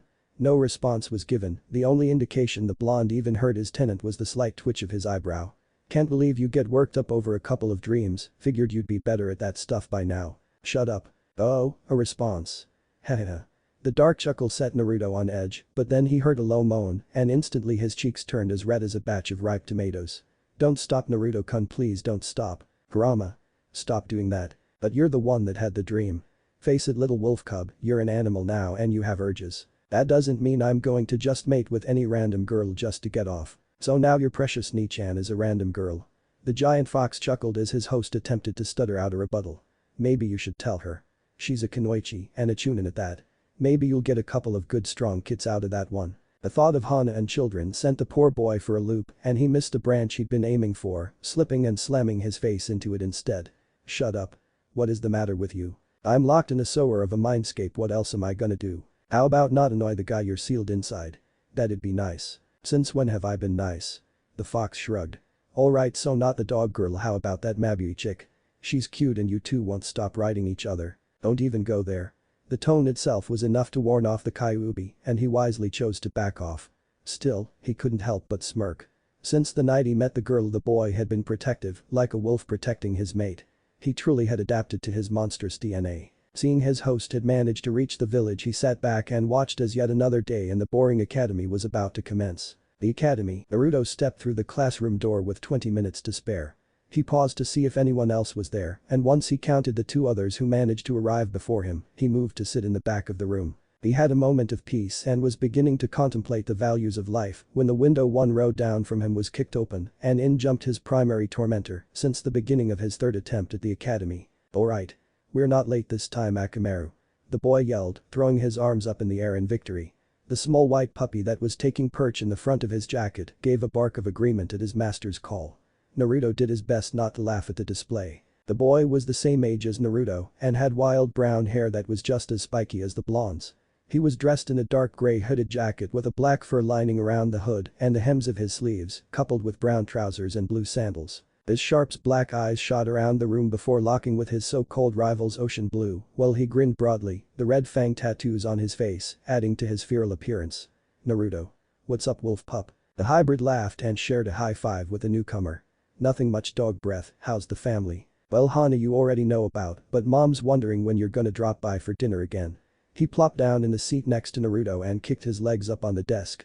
"She wants to see how your techniques are coming along again." Naruto groaned and palmed his face. "Kiba, are all the women in the Inyazuka clan so insistent, or is it just your part that acts like that?" The newly identified younger Inyazuka laughed and slapped his friend on the shoulder. "Sorry man, but that's just the way my clan is." "So, you think we're gonna get to spar today?" The 2 continued to talk as more of their fellow classmates began to wander in, the room slowly filling as the time for classes to start drew ever closer. It was just 2 minutes before the bell was scheduled to ring when the ground began to shake, eliciting yet another groan from the hybrid shinobi in training. The door exploded open as 2 girls did everything possible to shove the other out of their way. One was dressed in a red kipao dress decorated with a white circle between her shoulder blades with biker shorts underneath. Her long pink hair was tied back by a strip of red ribbon, proudly displaying her large forehead. Her adversary wore her long blonde hair tied up in a ponytail with a single section hanging over the right half of her face, but did nothing to hide the pair of light blue pupilless eyes that were meeting the pinkette's emerald green glare with one of her own. The blonde was dressed in slightly more revealing clothing than her pink-haired counterpart. Sporting a sleeveless top with a slightly raised collar that was cut short a ways above her navel and an apron skirt with a split all the way up to her hips on either side, her dignity was preserved by the bandages wrapped around her waist and legs, an attire she complemented with purple and white arm warmers and blue sandals. Finally the struggle ended and both managed to step through at the same time, a fact neither one of them were willing to admit. "I got through first, Ino," the pinkette yelled, her shrill voice grating on the eardrums of all present students. "Not a chance, billboard brow." Ino yelled back, although in a moment of mercy on the side of Lady Luck herself, it was not anywhere near as shrill as the girl she was currently arguing with. "My foot hit the floor exactly half a second before yours did. I don't see a stopwatch in your hand, Sakura, so there's no way you could know that." "Enough." Both girls suddenly bolted to the other side of the room, cowering from the enraged Iruka, who had simultaneously made his presence known and ended the argument. His enlarged head shrank to normal proportions as he cleared his throat. "Sakura Haruno, Ino Yamanaka, both of you, sit down now." The girls nodded and moved to take their rehearsed positions. The pinkette made a straight line to the open seat next to a black-haired male dressed in a high-collared blue shirt with white shorts.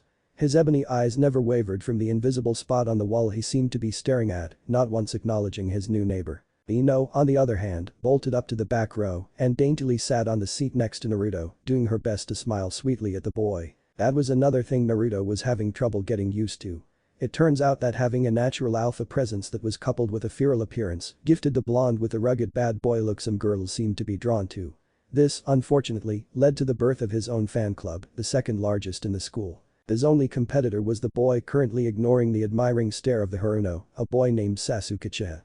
Unlike the feral hybrid, Sasuke was gifted with the pretty boy problem and the tragic past of his clan, being all but slaughtered in one night. Porcelain skin, a sophisticated or pompous in most of the male students' opinion, attitude, plus the fact his expression seemed stuck in either the scowl of annoyance or an arrogant smirk that made it seem like he thought everyone was beneath him, ended up having girls label him as a dark hot boy with a tragic past. Thankfully the smirk only showed up when he tried to show off his so-called superiority. Naruto would have smacked him a lot earlier if he did it more often. The two treated their fan clubs with completely opposite reactions.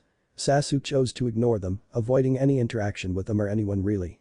Naruto, on the other hand, actually held conversations with them and often encouraged them to train and take their careers seriously. Ino had assumed the position as his top fangirl, devoutly following his advice and becoming a capable potential kunoichi because of it. Where most of the girls had originally dieted to gain a slimmer appearance, Naruto's followers ate decently and worked off the excess by training diligently. Shaking off the sudden walk down short-term memory lane, the blonde turned his attention toward the front, where Iruka was beginning to explain the day's agenda. "Alright everyone, today we start a new part of your training." At his words, 3 figures appeared next to him. "These 3 are going to be in charge of your weapons training. After I introduce them, we'll be going to the enclosed practice area where you will select a weapon you wish to utilize in your future career." He paused when a single hand was raised in the air. "What is it, Ino?" "Iruka-sensei, why are we learning how to use a new weapon all of a sudden?" "Hokage-sama has decided to make it a mandatory requirement for graduation that all students master a weapon beyond simple kunai and shuriken," the Chunin explained. "Both Kurigakure and Kumagakure require their shinobi to have at least a basic level of training for Kinjutsu. Hokage-sama has decided to branch out his shinobi more, allowing them to choose a weapon and therefore bringing more variety into his forces."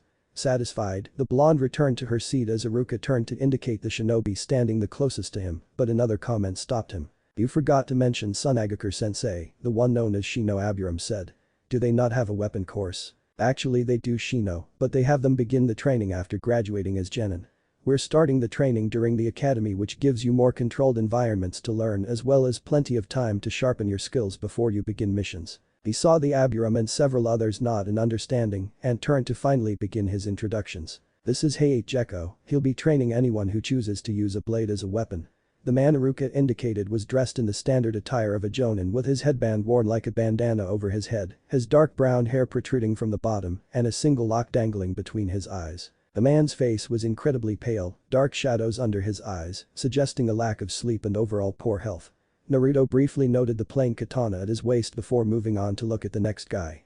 He didn't need to get introduced to his surrogate mother's boyfriend after all. Instead, he turned his attention to the second member of the party and had to wipe a trickle of blood from his nose.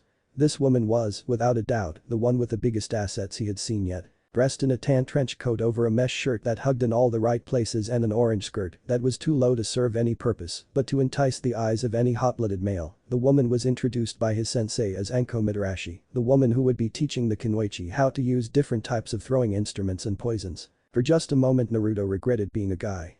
But then he remembered that he was a guy with the powers of 3 legendary monsters and figured he could live with it. She was still hot. "And last is Asuma Saratobi," Iruka said, pointing to the last of the trio, a man dressed in the standard uniform with a cigarette between his lips, spiky black hair and a beard. "He will be aiding in combining any students who prefer more in-the-face kind of weapons, such as his signature trench knives." Naruto examined this new man with a critical eye. He had the relaxed air of a veteran who was sure of his actions and had the power to back it up. A small hint of red drew his eye to his waist. The man was wearing a sash with the kanji for fire on it. Actually, he knew that was important. He remembered Yugao telling him that people wearing those were once bodyguards to the daimyo himself. The feral grin began to spread across his face. This guy had to be strong, and a Saratobi, which meant he was related to the geezer. "Now then, since our introductions are made, I want everyone to make their to the Taijutsu grounds where you will choose a weapon and begin today's training." The words barely left his lips before the students vanished, some even taking to exiting through the windows in their haste to begin. The teacher and his assistants for the day shared a chuckle before following them out. Those poor kids had no idea what they were in for. On with the chapter. The moment they arrived at the Taijutsu training area, the students noticed the long table covered in weapons of all kinds. Most of them instantly flocked to the display, only Naruto, Sasuke and Shikamaru seeming to stay behind. The 3 assistants arrived just before they could reach the table, forcing them to halt in their tracks. "Now kiddies, we didn't say you could touch now, did we?" Anko said, smirking while she spun a kunai by its ring on her finger. "Although I bet most of you boys wouldn't mind a chance, would ya?" "Behave, Anko," Asuma said, sighing at the promiscuous woman's antics. "We don't need any boys flocking to you right now. They need to focus." The purple-eat pouted shortly only to be back to her usual alluring smirk almost instantly. "Oh fine, it's not like they could keep up with me anyway." Besides, she locked eyes with a blonde hybrid currently keeping to the back of the crowd for an instant and looked away.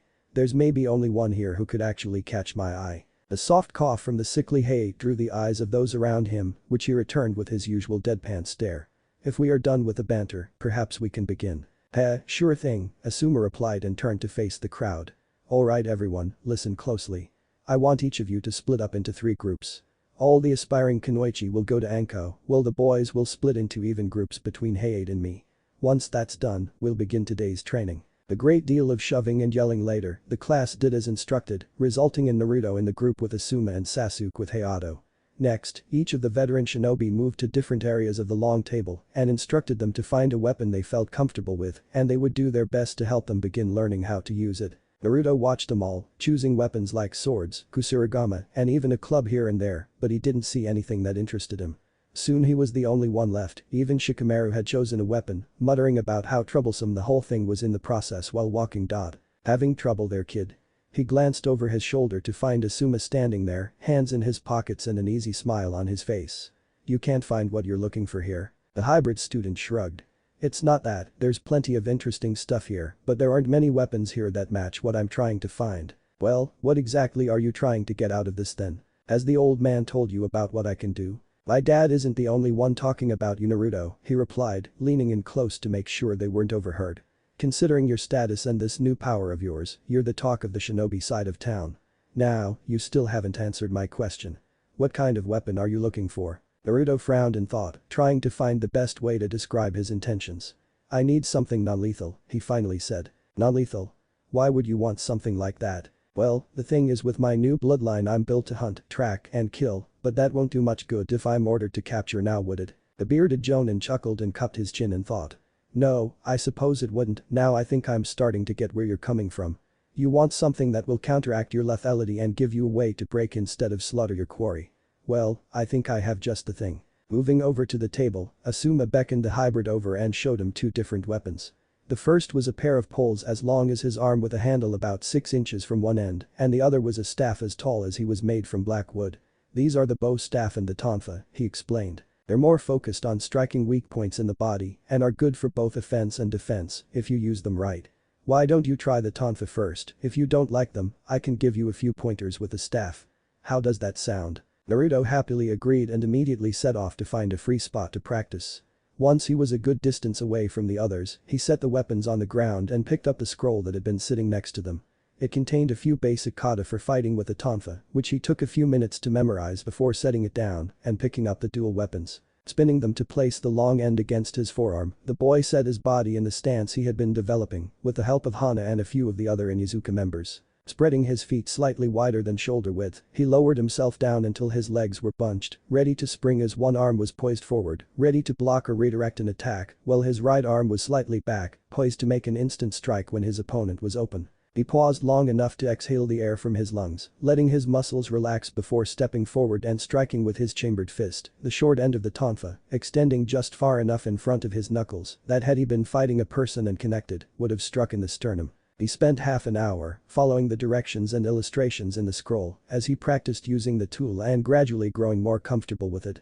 Meanwhile, a certain fox had decided then was a good time to have a conversation. I got a question for you.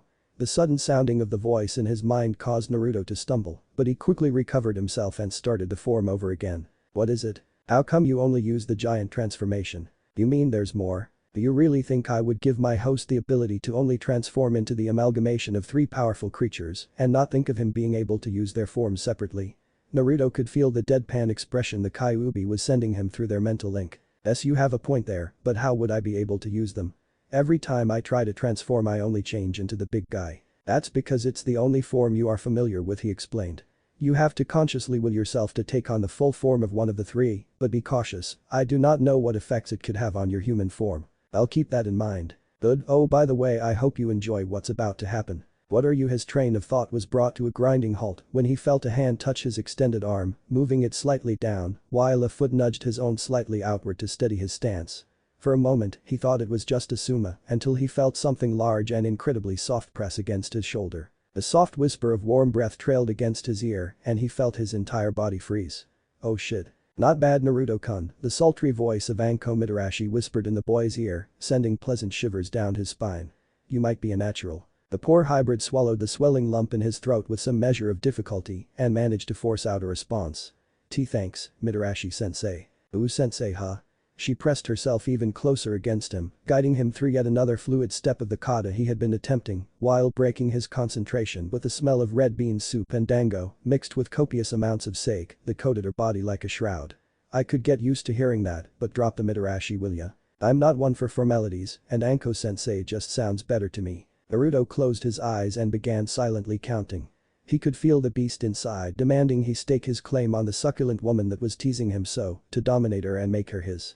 The beast had been born the day the Kyuubi and created Naruto's bloodline and could best described as all the repressed parts of himself he forced to the back of his mind. One of those things he happened to have awakened with the birth of his new power was his lust born from hormones and the fact each of the different sources from which his blood came from possessed their own desires. Well, now that he was a creature who existed primarily on instinct, the combined instincts of his darker side like the feisty woman, and he knew if things didn't stop, they would escalate far beyond anything he was prepared for right now. "Anko, why are you instructing my student?"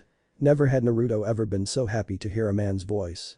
The blonde let out a relieved sigh as the woman stepped away, her expression changing from a seductive smirk to a cute pout that did nothing to help the boy control himself. "You were busy Asuma," she said, shrugging as if it was no big deal. "I saw Blondie over here was training with a weapon I know about, so I thought I'd help out." "Who taught you to use the tonfa?" "Take a wild guess," she growled, a dark shadow briefly passing over her face before she returned to her normal self.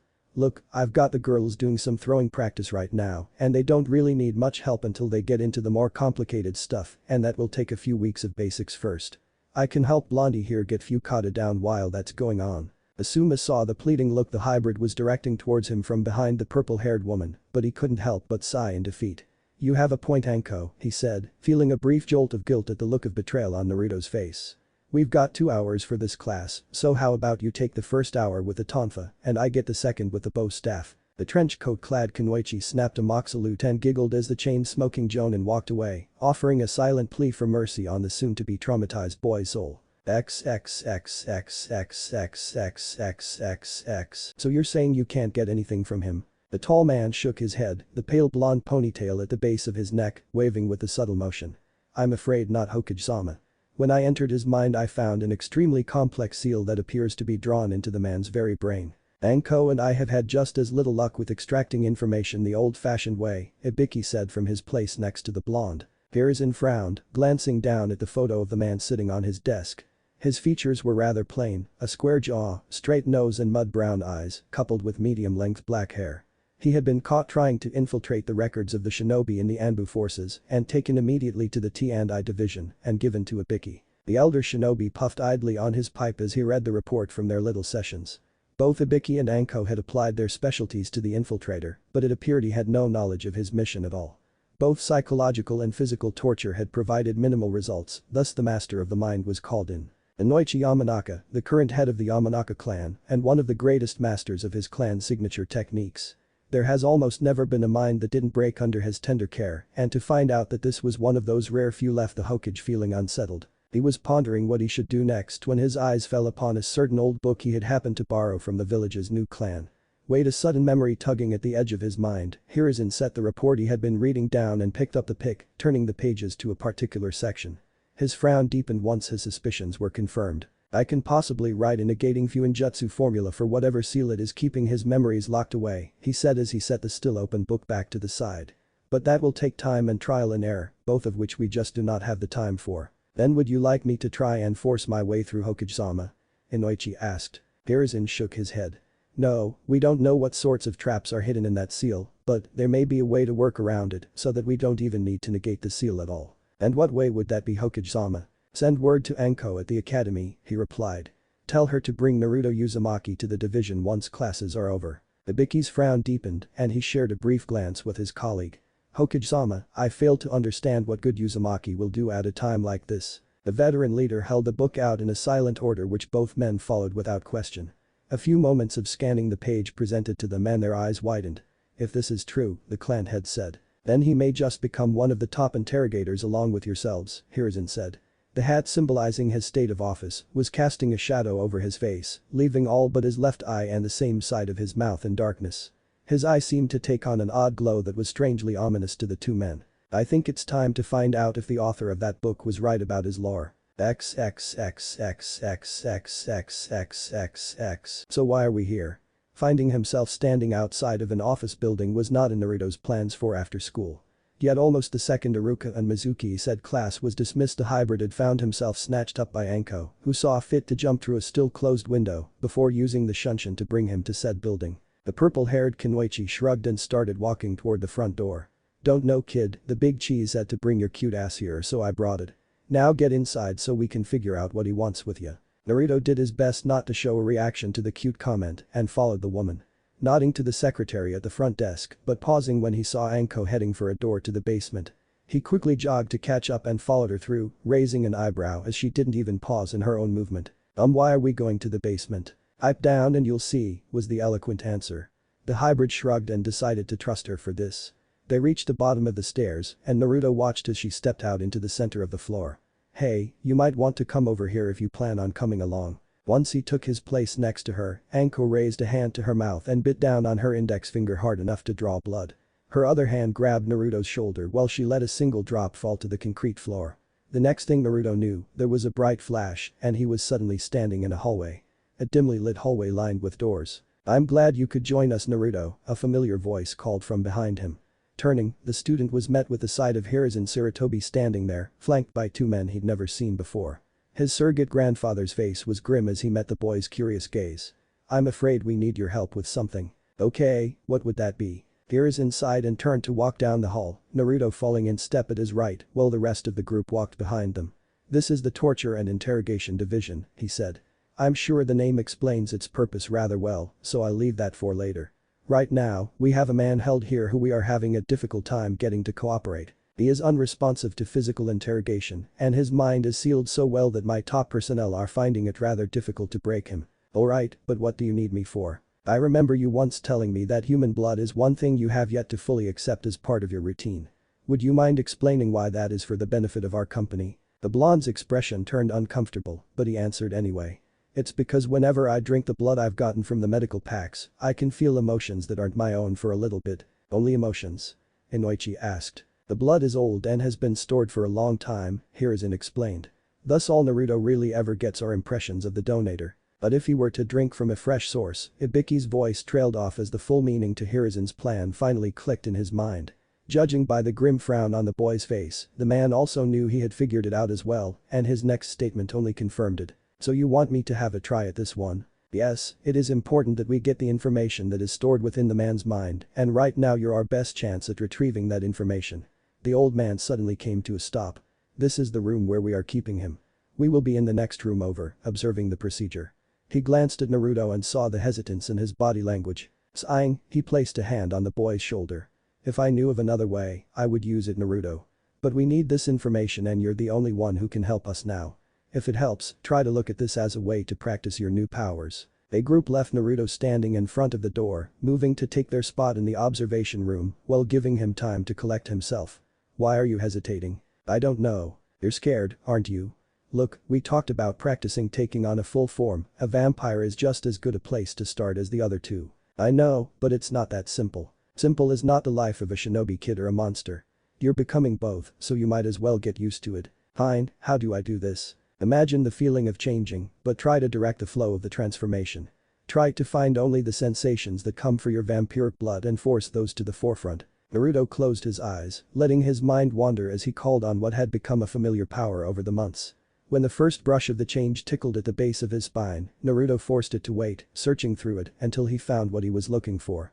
Compared to the warm, passionate wildfire that was his usual form, this new energy was cold, unfeeling and sophisticated. It felt like someone had dumped a bucket of cold water over his head. Had he been looking in a mirror he would have seen his skin growing pale, his hair lightening to a shade that matched that of the Yamanaka clan heads. When his eyes opened again, they were stained a shade of red that resembled freshly spilled blood with a slit pupil. He was just about to reach for the door when the pressure of hand on his shoulder halted him. He turned to find Anko standing next to him, her usual bloodthirsty grin replaced with a neutral frown. "The old man said you might need some help," she explained. "Those other two can't exactly be sensitive so I volunteered. Now, let's see what you got, kiddo." The now vampiric Naruto smiled and offered a small nod in thanks before letting out a breath he didn't know he was holding and stepping through the door. He was lounging in the metal chair, legs crossed and arms behind his head. A small glance was the only acknowledgement he offered to their entry. Undeterred, Anko decided to sit across from him while Naruto moved to a distant corner out of sight. "So Furuichi-kun," the interrogator purred, giving a sultry smile as she leaned forward.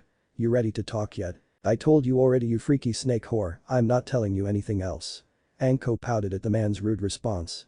A quick glance of her honey brown eyes alerted Naruto, and he silently stepped forward, earning a contempt-filled sneer from the prisoner. "Oh, sending a kid to do your dirty work now. How low the mighty Konoha has fallen." Furuichi's speech was cut short by Naruto's hand grabbing him by the throat and smacking him against the back wall. Burning crimson locked with mud brown just before he leaned forward, sinking his teeth into the tender flesh at the base of his throat. The prisoner let out a mangled scream, clawing at his captor in vain until all the strength left his body. Naruto released the new carcass and let it fall to the ground, staring at his hands in shock. A sudden rush of fluid to his mouth made the young hybrid spin around and sink to his knees in front of a small trash can near the door. He got there just in time to avoid splashing the floor with a flood of regurgitated blood. He barely registered the hand gently rubbing his back as he continued to heave while the three men entered the room. "Did you get anything, Uzumaki?" Ibiki's cold voice breaking through the fog that had begun to cloud Naruto's mind. "Bastard gets straight to the point, doesn't he?" the Kyuubi remarked.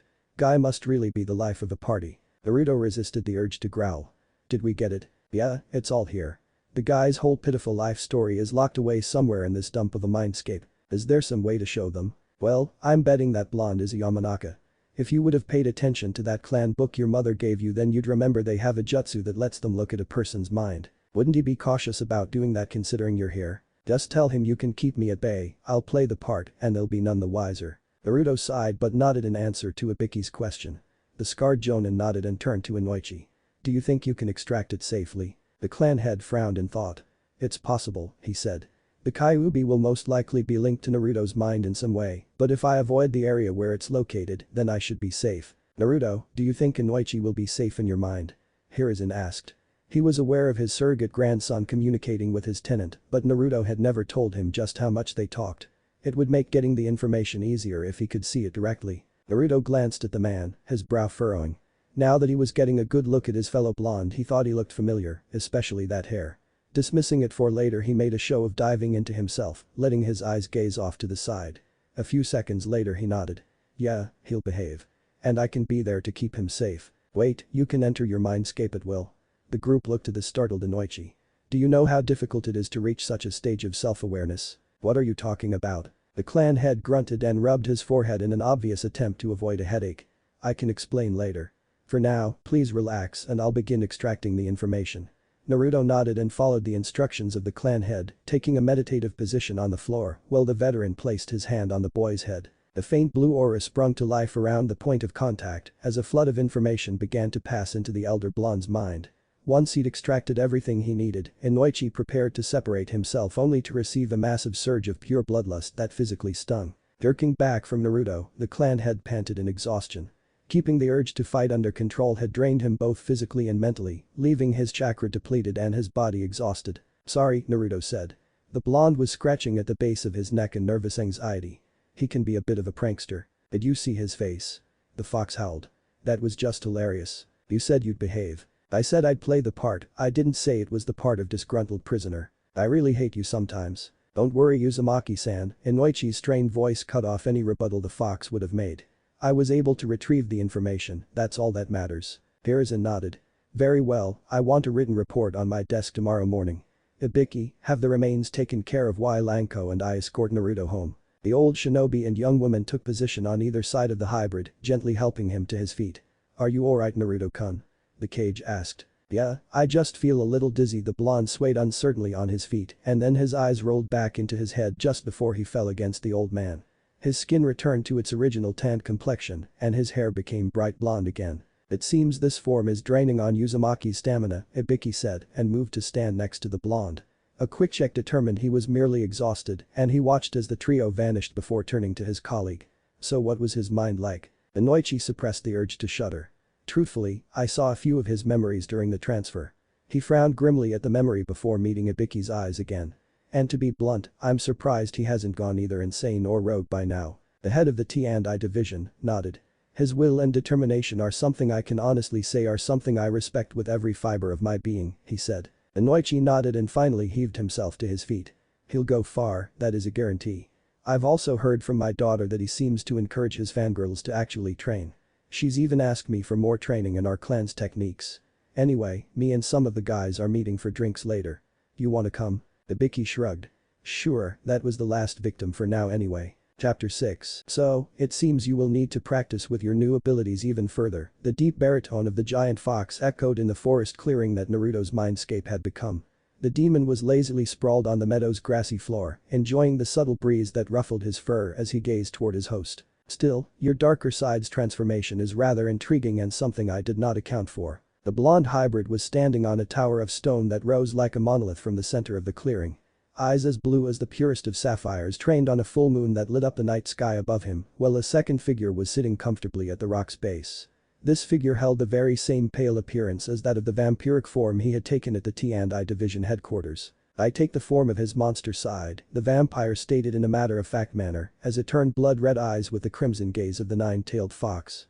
His voice held a slight echo in itself, a mixture of high and low tones that grated the ears and lingered in the mind. "The more forms the king unlocks, the more forms I have available to me." This was Naruto's instincts given life. The mental strain had been too great for a child to withstand and remain whole. Thus the ever-adaptive human mind had created a sort of pseudo-personality. All the repressed emotions and instincts that already existed within the blonde had combined with those birthed during the Kyuubi's meddling, and with a hefty dose of demonic chakra add into the mix, and you got the one known only as Yami. The host in question, however, remained silent as he gazed up at the sky. His gaze had moved from the moon to a single pinpoint of light, barely visible against the massive orb that hovered nearby. "So, that is the person I devoured," he thought to himself. "If I drink more, will the sky be filled with stars?" Shaking the droll thoughts away, Naruto slapped himself in the face. Breeding was Sasuke's thing, he chuckled at the thought. If it weren't for his own senses telling him the Uchiha survivor was human, he would have sworn the guy was a vampire. "You got a point, King," Yami laughed out as he joined his counterpart on top of the stone. "That guy needs to liven up a little." Naruto's brow furrowed. "Why do you call me that?" The vampire tilted his head with a frown of his own. "Call you what? King? Because you're the king of this body. How do you figure that? Don't you remember? Even when I had full run of the place the night all this started happening, you kept me from feeding on that girl. You're the one that made us take her to the hospital and go hunt in the woods so we wouldn't harm anyone else." The frown turned to a bloodthirsty grin. "Even lost to pure animal rage, you still had the self-control, and I couldn't stand up to that now, could I? So I'm the king because I have self-control." Yami nodded. "That's the gist of it," he chirped before turning serious again. "Of course, if you get weak on me, I'll take over. Animal instincts and all, if the alpha falters, a challenger will take over." "I'll keep that in mind," Naruto replied with a feral grin of his own. "Wouldn't want to make things easy for you now, would I?" Fascinating as it is to watch two pieces of a shattered mind talking to each other, the Kyuubi interjected before the banter could go on any longer. "I suggest you get up. There is still some hunting to do before you retire for the evening." Naruto nodded in both agreement and farewell before closing his eyes and willing himself to fade from the meadow. Both demon and vampire gazed at the spot where he had been standing a moment longer before the fox closed his eyes to prepare for his nap. The darker side just smirked before fading into black smoke. When he was needed he would materialize again, until then he was happy to just exist. XXXXX outer world XXXXX. It is a strange sensation to experience when one returns to consciousness. The commonly reported methods are either the slow, lingering kind of awakening where one becomes gradually more aware of their surroundings.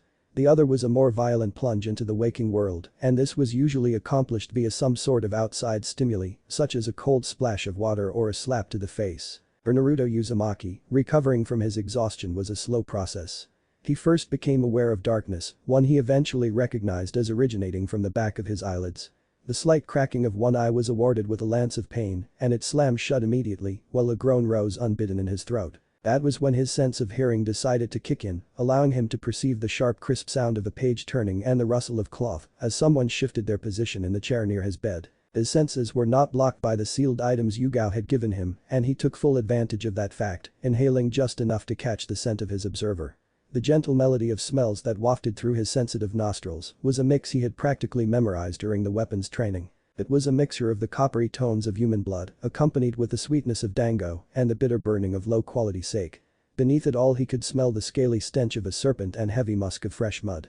These different tunes all came together to form a solid and very familiar picture in his mind's eye. "Banko Mitarashi," he mumbled. A laugh grated against his sensitive eardrums, but he fought back the urge to wince. It wouldn't do for him to insult his guest after all. "So, you're finally conscious." He heard the book in her hand slap shut and thump against a nearby table or nightstand. The chair she was sitting in squeaked slightly under her movements, and the gentle patting of her bare feet against the wooden floor indicated she was drawing closer. "Oh, what's the matter, Naruto?" she cooed in his ear. Her warm breath tickled his ear and sent a chill shooting up his spine just like the day before. Am I so sexy you can't even look at me? The young hybrid grunted since he could feel the amusement pouring off of this woman.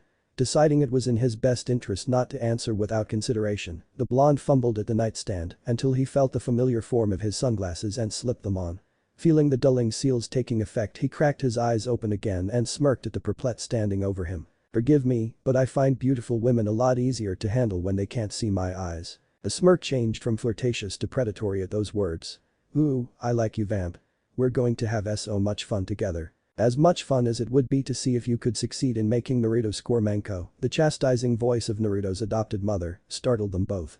I'd rather you not try to seduce my son. Well, not your son by blood, Yugi-chan, the interrogator rebuffed. He's still my responsibility and it's time for lunch anyway, so you two better come get some before I eat it all. She turned on her heels and smirked at the sound of a scuffle breaking out as the two tried to race for the meal and devour it before the other could.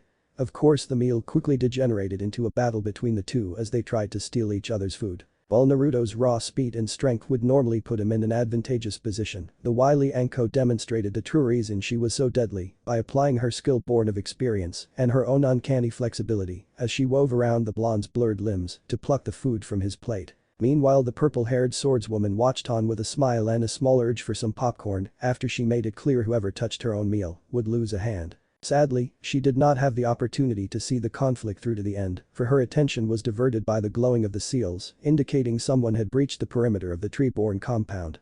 This observation was quickly followed by the muffled sound of someone knocking at the front door, and she quickly moved to address their visitor. The door slid open to reveal her captain, Inu, standing on the other side. Nico, your presence is required in Hokage-sama's office. The swordswoman nodded in simultaneous acknowledgement and dismissal, a sign the operative took by vanishing via the ever-versatile Shunshin no Jutsu. Once she was sure he had left, Yugao shut the door and returned to the dining room to be greeted by a particularly humorous sight. In the few moments since leaving the table, Anko had somehow managed to rid herself of her jacket and was in the midst of a locked position with a now bare-chested Naruto. The duo were standing atop the table, her right hand wrapped tightly around his left wrist and he doing the same with his own right hand while her left clutched a pair of chopsticks. Between the thin strips of wood, the purple pineapple-haired interrogator held the last strands of homemade ramen, courtesy of 1am Ichiraku, that Yugao had fetched while Naruto had been unconscious. You ate the whole first 3 bowls, vamp, the serpentine woman pouted. Can't you let me have a bite? Naruto looked even more on the verge of going feral than usual. With his back presented to the amused Yugao, she could see the strain he was putting into keeping her colleague from eating his favorite food, but the fact his fingernails had begun to lengthen and she could see a slight layer of crimson fur beginning to sprout along his spine testified to just how strong the animal's side was becoming. Seeking to ward off disaster, she cleared her throat and provided the perfect circumstance for Naruto to make his move. Thanks to his enhanced senses, she knew Naruto was well aware of her presence, but the sound was more than enough to startle the focused Anko. Sensing her attention moving away from the struggle for just a moment, the hybrid jerked his body to the side, forcing her grip on the sticks to go lax, while he lunged forward to slurp the last noodles into his waiting cavern of a stomach. Unwilling to go down without a fight, Anko abandoned the sticks and wrapped her arms around the teen's torso. Planting her feet, she heaved with all her strength, hoisting his body over her own and slamming his back into the ground, where she promptly slid out from under him and threw a leg over his waist to straddle him and pin his arms down with her knees. Sure he couldn't resist, she then twisted her head to catch sight of the falling delicacy and opened her mouth to unleash a long, impossibly so, tongue that snagged them like a frog would a fly and pull them into her waiting maw. Moaning in sheer delight as the sweet nectar slipped down her throat and left a trail of warmth in its wake, Anko smirked down at her mortified captive. Looks like I win. Yes, well, exciting as that has proven to be, I have business to attend to, Yugao cut in before yet another scene could be stirred up. I've been summoned to go see the Hokage immediately. Now Naruto, we still don't know what side effects come from you using only one piece of your new bloodline, so I need someone to look after you. Sadly, both Tsume and Hana are unavailable, there's an emergency at the clinic and they're needed there. That means I'm left with the only choice of leaving Anko here to make sure you don't go completely wild on us. She paused to let the excited squeal and terrified groan complete their transition. Anko, there's plenty of food stored away if you're hungry, but Naruto has to go hunting, it's part of his training. Can I trust you? The interrogator saluted her fellow perplet, who nodded before fetching her mask, smiling encouraging at her adopted son, and made for the door. Once they heard the latch fall into place, Anko slithered her way off of Naruto and gave him a hand in returning to his feet. So what's with this hunting thing? The wild blonde smirked and began walking toward the front door. Follow me and I'll show you. The door opened with ease, the duo stepping out into the perpetual darkness of Anko's favorite training ground. They were standing on what at first glance appeared to be a common porch, well, except for the fact it was over 50 feet in the air and wrapped around a house resting in the branches of a tree as wide as the Hokage's mansion. Without hesitation the boy broke into a wild sprint, leaping from the house and into the trees, not even pausing to see if his hunting partner for the day were even trying to follow him. This was his home, his territory. All who lived here knew the scent of the apex predator out on the hunt, and yet the sheer futility of hiding seemed hammered into their very being. Yet he was still human enough to make conversation once the snake woman appeared a few meters to the side of him. "Do you know why the old man put me out here?" he asked. When all he got was a raised eyebrow his smile grew ever larger. "Because he had a good idea of what was going to happen to me once my instincts had been awakened like they were."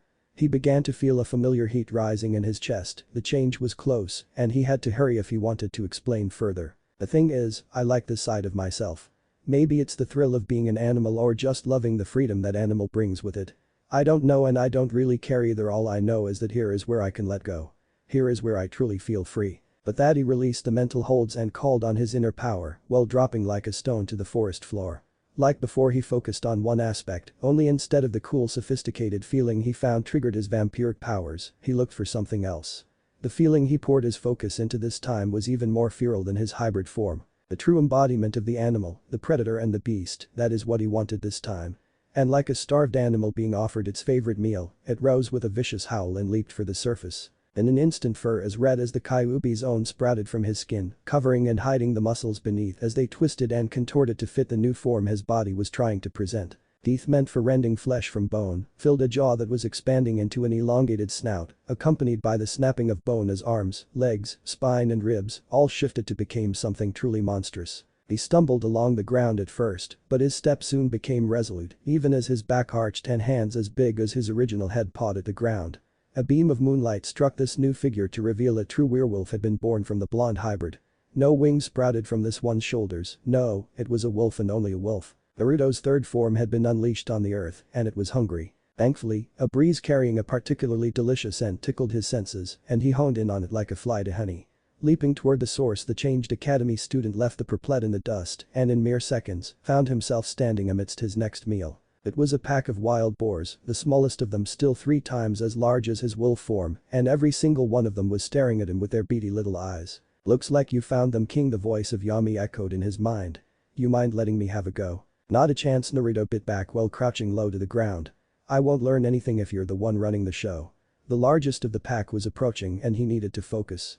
Its coarse fur was colored a red that reminded him of rust, and his tusks were as large as his arms. "Alright," the darker aspect complained and retreated back into the recesses of Naruto's mind. "Give them a few bites for me then." The feral grin spread even wider. "That I can definitely do." The boar squealed its challenge, razor-sharp hoof carving a trough in the dirt as it prepared to charge at this intruder. Naruto clenched his paws, hand screw it, he was going with paws and flexed the muscles in his arms to get a feel for their strength. But first it's time for a little field test. Throwing his head back, the red wolfman howled to the branch-covered sky above in answer to his prey and stared straight into the boar's eyes. The pig gave a snort and charged, the ground shaking as its massive girth moved across it. Naruto took a single step forward, braced his feet, and his hand snapped out to wrap around the ivory bones that protruded from the beast's mouth. Gripping as hard as he could, the hybrid put all his strength into stopping the charging berserker, his feet gouging a twin pair of ditches for the effort until the momentum was lost. The pig struggled but couldn't move its target another inch. The grin he sported only grew wider as he then bent his muscles toward a different task.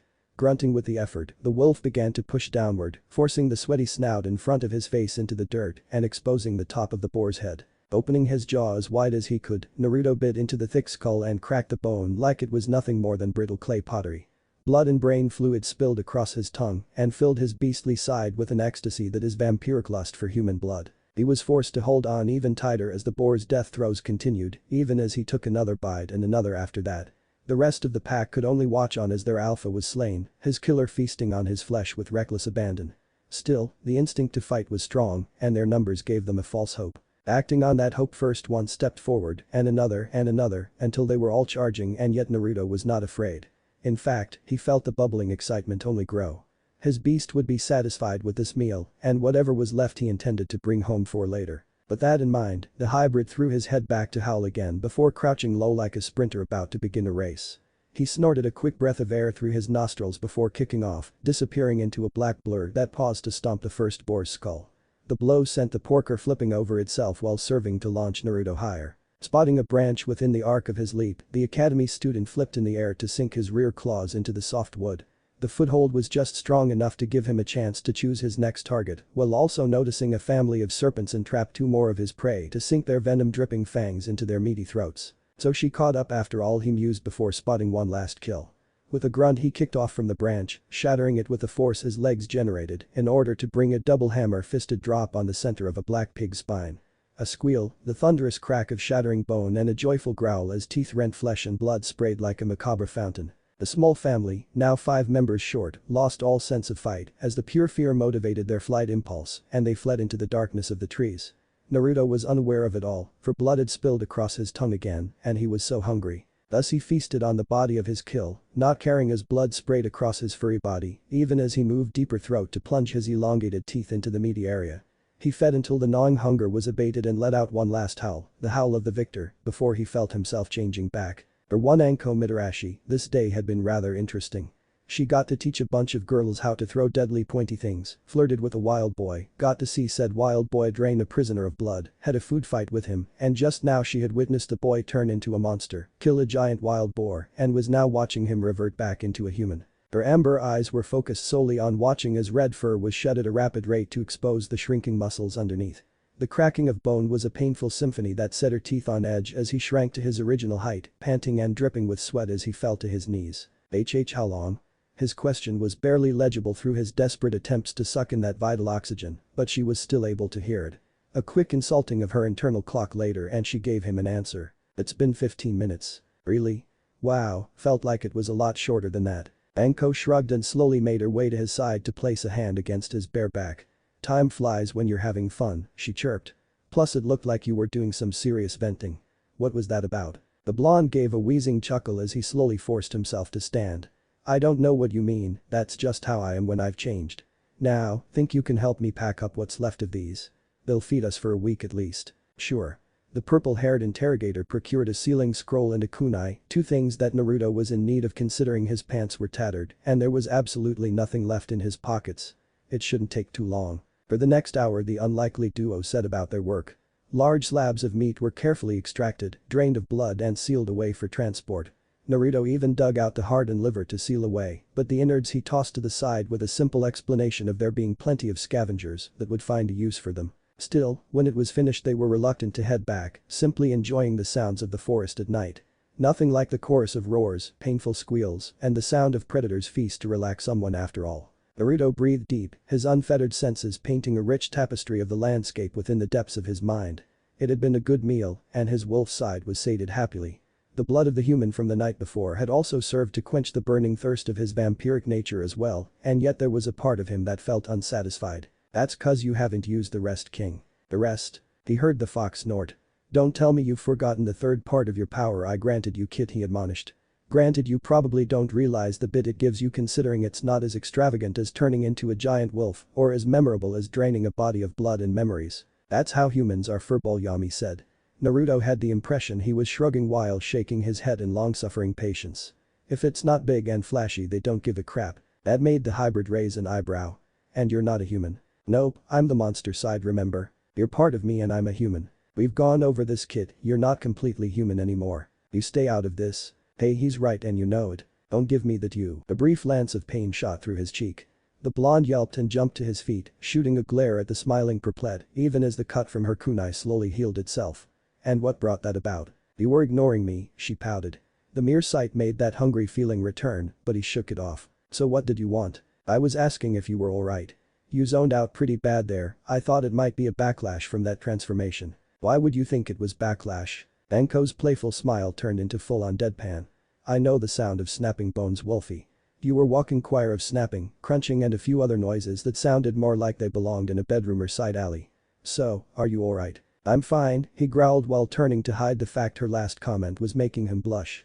It wasn't embarrassment that did it, no, it was the fact that it was making him think about what his instincts wanted and that right now was not something he needed to deal with. AWE what's wrong WOLFY apparently Anko seemed to be under the impression it was just embarrassment and draped herself over his back to moan her inquiry in her ear.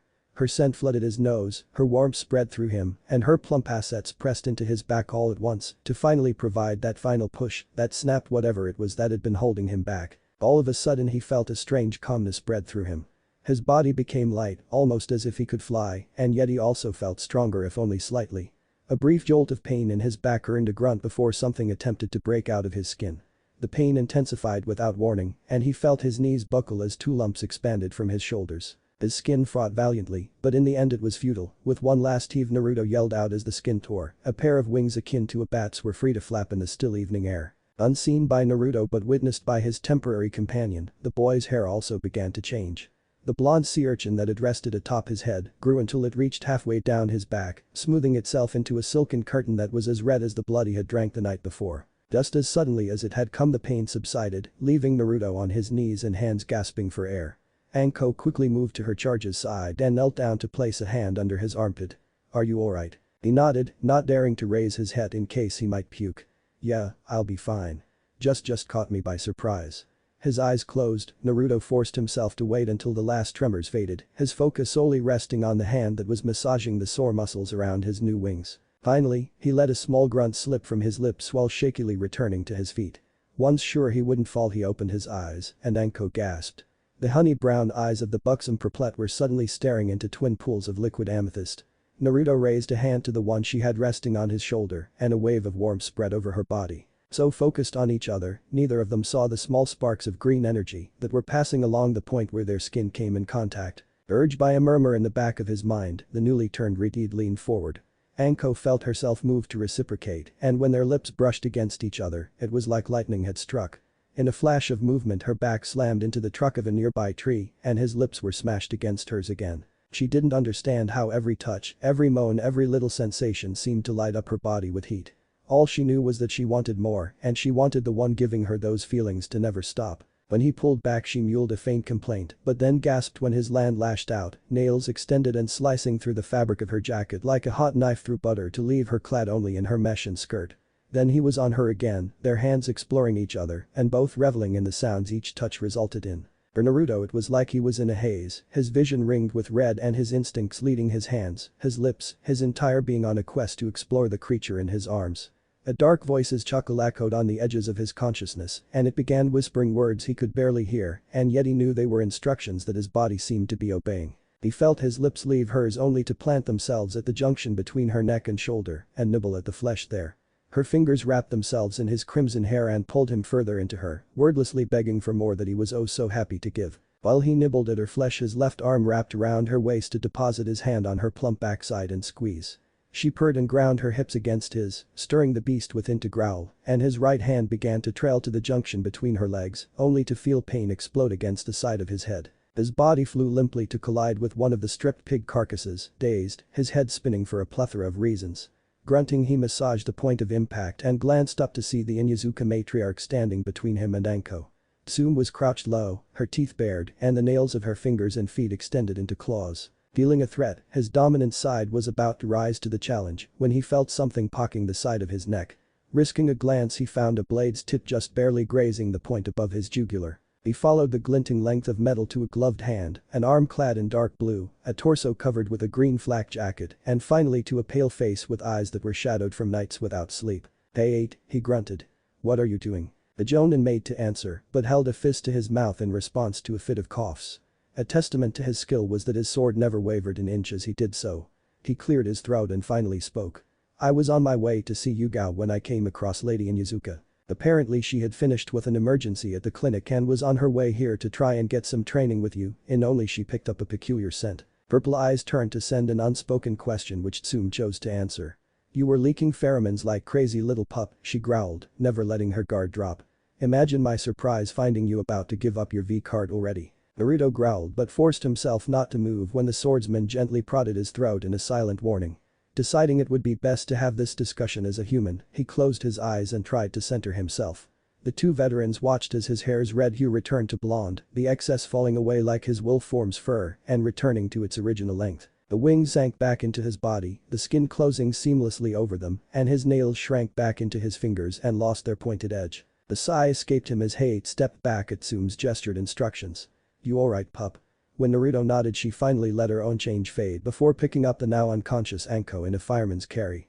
"Then let's get you to your house and figure out just what the hell you were thinking just now." The student nodded and made to stand, but a wave of nausea struck with a vengeance, and the last thing he saw was the ground rushing up to meet him. Hayate's startled shout, the last thing his ears detected before all was black and silent once more. What if Naruto has Night Wolf bloodline? Thanks for watching my video till the end. If you enjoy this content, then do consider subscribing to my channel and leave a like if you guys need the next part, comment down, and thanks for watching the video and see you guys in the next video.